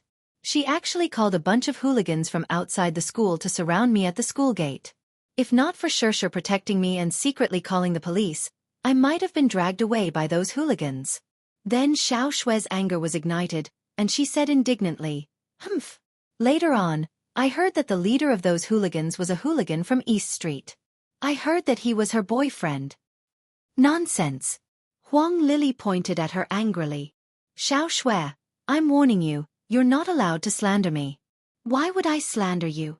What good does it do to slander you? You keep saying that Xianxia is a broken shoe. Why don't you take a look at yourself? How many boyfriends did you have when you were in school? How many times did you have an abortion? Do you want me to list out your bad friends one by one?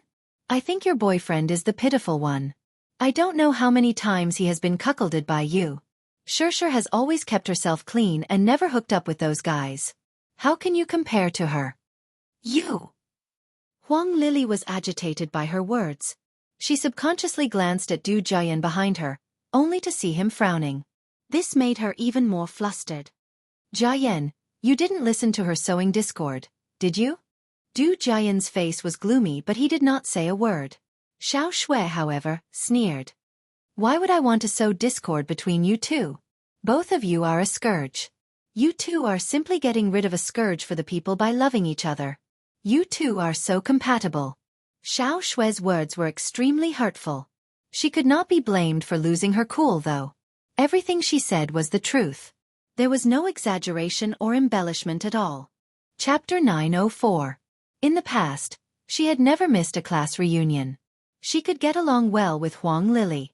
However, today, Xianxia was attending. Yet Huang Lili went against her at every turn and even dug up old scores. Digging up old scores? Xiao Shui was not afraid though. Huang Lili had so many old scores that she did not mind digging through them one by one. After she finished speaking, a male classmate asked in disbelief, Xiao Shui, is what you said true? It's true. Why would I lie? You guys are the ones who have been deceived by Huang Lili's appearance. She paused for a moment before sneering and saying coldly, Huang Lili, there's a saying that's especially suitable for you. It's called, a white lotus loves a gentleman, but a green tea is a real B***tch. You! Huang Lili was thoroughly enraged and pounced on her friend with bared fangs and brandished claws. Gao Nan, on the other hand, swiftly pulled Xiao Shui behind him. Huang Lili pounced on him, her nails leaving a deep bloody mark on his arm. Get lost! Gao Nan pushed her away with a look of disdain. She lost her balance and fell to the ground in a sorry state. Don't touch me, it's dirty. Gao Nan picked up the wet towel on the table and wiped the area she had touched earlier. His action was undoubtedly the biggest humiliation to her and infuriated Du Jiayan for a moment. What do you mean? Her hands are dirty, Gao Nan repeated coldly. His brashness infuriated Du Jiayan even more. The latter abruptly stretched out his leg, intending to kick him. Xiao Shui exclaimed, not expecting Du Jiayan to make a move on her. Gao Nan, on the other hand, nimbly dodged the attack with Xiao Shui in his arms. He pushed her aside and started fighting with Du Jiayan. Huang Lili was dumbfounded by the sight. Meng Qinghe hurriedly came forward to mediate the fight, but it was not a wise choice to do so at this time. He took a punch from Du Jiayan and a kick from Gao Nan, yet he still could not pull the two apart. Xiao Shui was on tenterhooks by this scene, afraid that Gao Nan would be at a disadvantage. Still, was Gao Nan someone to be trifled with? He was also half a martial artist. When he was young, he had learned judo and had some martial arts skills. Compared to him, Du Jiayan did not fare well. He took a few punches to the face and looked terrible.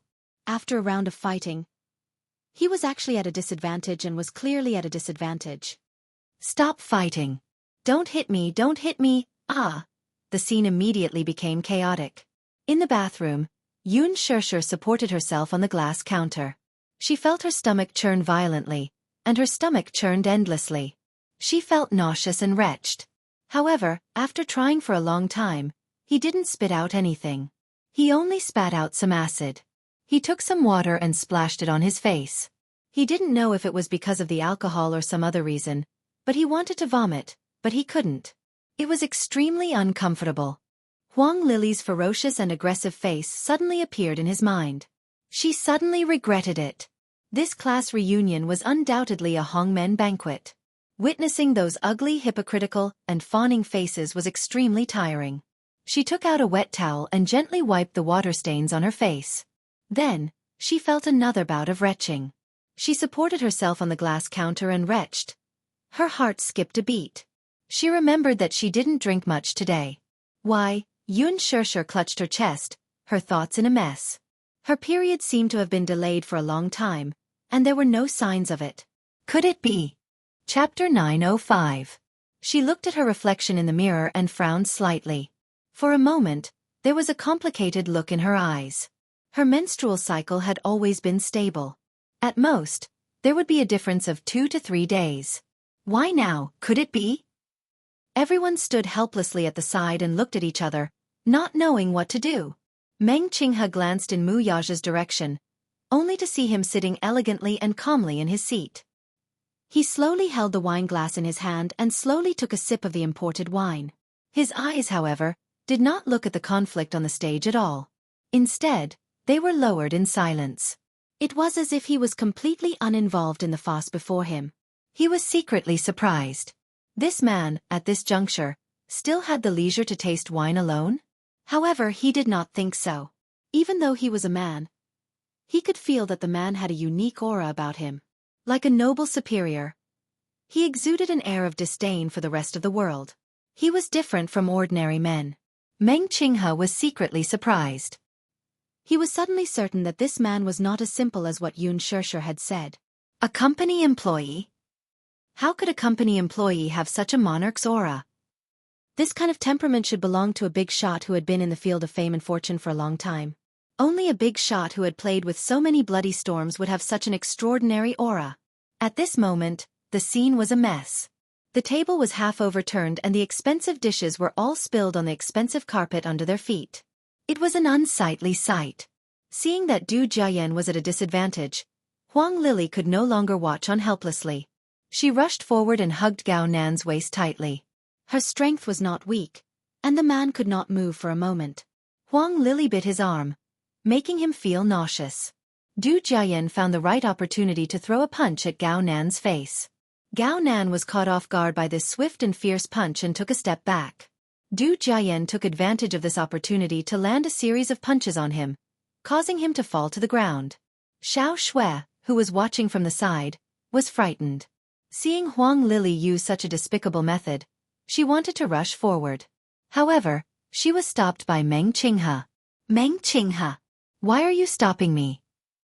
Xiao Shui's eyes were red with anger. Xiao Shui, why are you losing your cool too? Don't blow things up. Meng Qinghe was so anxious that he broke out in cold sweat. How did a classmates' gathering turn into such a mess? Moreover, it was in such a place. There were many antique vases in this private room. If they accidentally broke them, there would be complications. Chapter 906. Xiao Shui pointed at Huang Lily and cursed her like a madwoman. She had completely lost her rationality. Huang Lily's face turned ugly, but she could only glare at her with gritted teeth. Heh! Hee hee! Do you think you're so great just because you have a rich boyfriend? Haven't you heard about the Xiao family? Huang Lily, let me tell you. Don't think you're so great just because you're related to the Du family. If you bully Xianxia, you're going against me. Going against me is the same as going against the Xiao family. The Xiao family? Du Jiayan's expression changed slightly as he looked at Xiao Shui in disbelief. Is your father Xiao Zheng? Yes. Xiao Shui held her head high. Since Huang Lili kept using Du Jiayan to suppress Xianxia, she did not mind competing with her in terms of family background. Huang Lili mocked. Xiao Shui, do you think you're being righteous? Look at Xianxia's boyfriend. Even her boyfriend isn't as agitated as you are. Everyone immediately looked at Wuxia.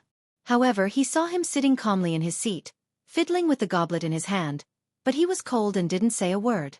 Xiao Shui was also a little angry. She walked up to Wuxia and pointed at Huang Lili. Aren't you angry? She insulted Xianxia like this. Are you really indifferent? Wuxia slowly downed the wine in his glass and casually said, After all, it's impossible for a man to communicate with a mad dog. Everyone was stunned. Xiao Shui's face was also colorful. Her originally aggressive face suddenly did not know whether to be angry or to laugh. Huang Lili and Du Jiayan's faces, in particular, were even more colorful and instantly turned gloomy. What did he say? He actually mocked them as mad dogs? Du Jiayan was a little angry. He walked up to Wuxia with his head held high and looked down at him condescendingly. He asked with a smile that was not a smile, Do you know who I am? Do you know the Du family in the capital? Ah! Du Jiayan bellowed, his aura imposing. She had suffered a loss in front of Xiao Shui just now, and now she had to get back at this man. He couldn't afford to offend the Xiao family. However, he was just a lowly employee who could be easily bullied. No impression, Wuxia said. As far as he could remember, he had never heard of the Du family in the capital. They had never heard of a wealthy family like the Du family in the capital. He was about to flare up when a waiter respectfully knocked on the door. The commotion in the private room eventually alerted Wang Chuanda. He happened to pass by and heard the argument coming from inside, so he ordered the waiter to open the door to see what was going on. Speaking of Wang Chuanda, he was the owner of this private club, and this Evernight private club was only a branch of one of his businesses. Wang Chuanda's most eye-catching identity was still the CEO of Wank Real Estate. He was famous. Wank Real Estate was one of the top 5 real estate giants in the country.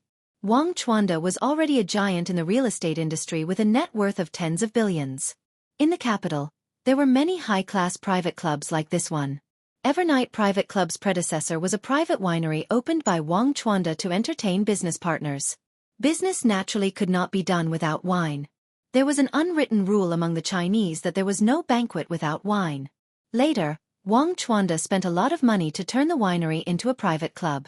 Chapter 907. In fact, the economic benefits brought by this private club had always been in a state of loss. The land price was high, and the decorations were luxurious. Every decorative vase in the clubhouse was an antique that Wang Chuanda had spent a lot of money on.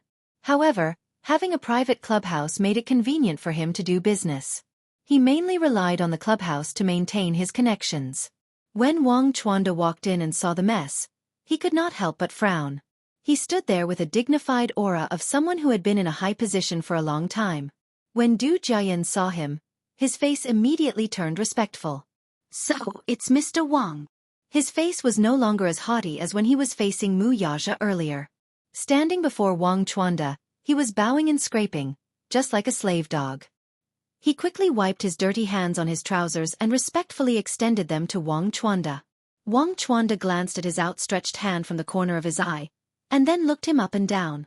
Seeing that his body was stained with all kinds of soups and sauces, he couldn't help but frown, but he didn't even bother to shake his hand. Mr. Wang, do you still remember me? Du Jiayan's tone was humble and careful. You are. My father is Du Buxiong, and I'm his son, Du Jiayan. Du Buxiong? Wang Chuanda pondered for a moment and raised a brow. He seemed to have some impression of the name, but it was not that deep.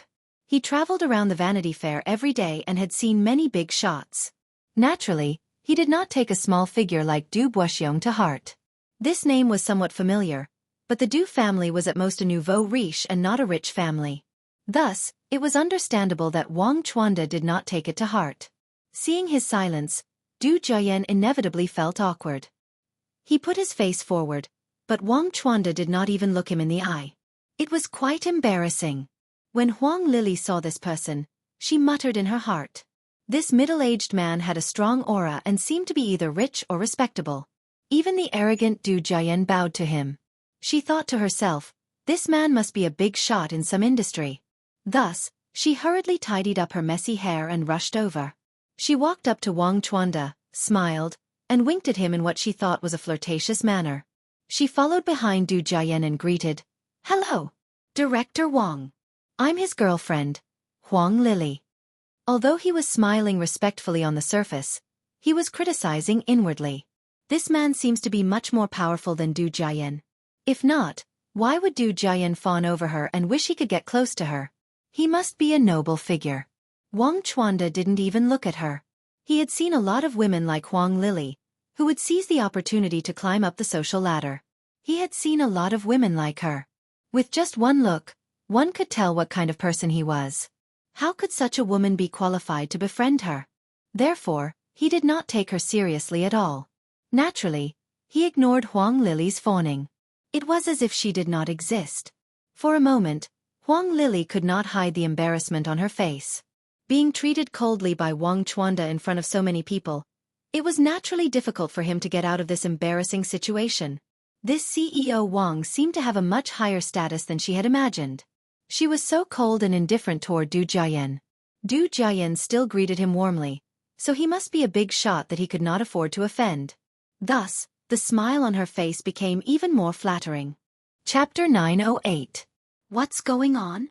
Wang Chuanda walked into the private room and saw a group of people standing awkwardly. A man with a cold and stern back was sitting on the chair with a gloomy face. He was playing with a wine glass in his hand and did not ask who had come in. He was instantly displeased. Gao Nan was helped up by Xiao Shui. When he raised his head and saw Wang Chuanda, the smile on his face changed. Uncle. Gao Nan was stunned. Uncle. Everyone present was stunned by Gao Nan's greeting. Du Jiayan in particular widened his eyes in shock and then said with displeasure, "Heh, you've got the wrong person. Let me tell you, this is CEO Wang of Wank Real Estate. Don't blindly claim to be his relative." Gao Nan looked at him coldly and could not be bothered with him as he walked up to Wang Chuanda. Du Jiayan was about to stop him when he saw Wang Chuanda's expression change and then turn serious. "Gao Nan, why are you here?" His words shocked Du Jiayan so much that his legs turned to jelly. His whole body froze on the spot, and his dumbfounded expression looked extremely comical. What? Why did Xiao Shui's boyfriend call CEO Wang uncle? The problem is Wang Chuanda really his uncle? Wait a minute. Xiao Shui's boyfriend is called Gao Nan. Huang Lili, who was at the side, was also frightened by this scene. From the moment Gao Nan entered the room, all her attention was on Yun Shirshir.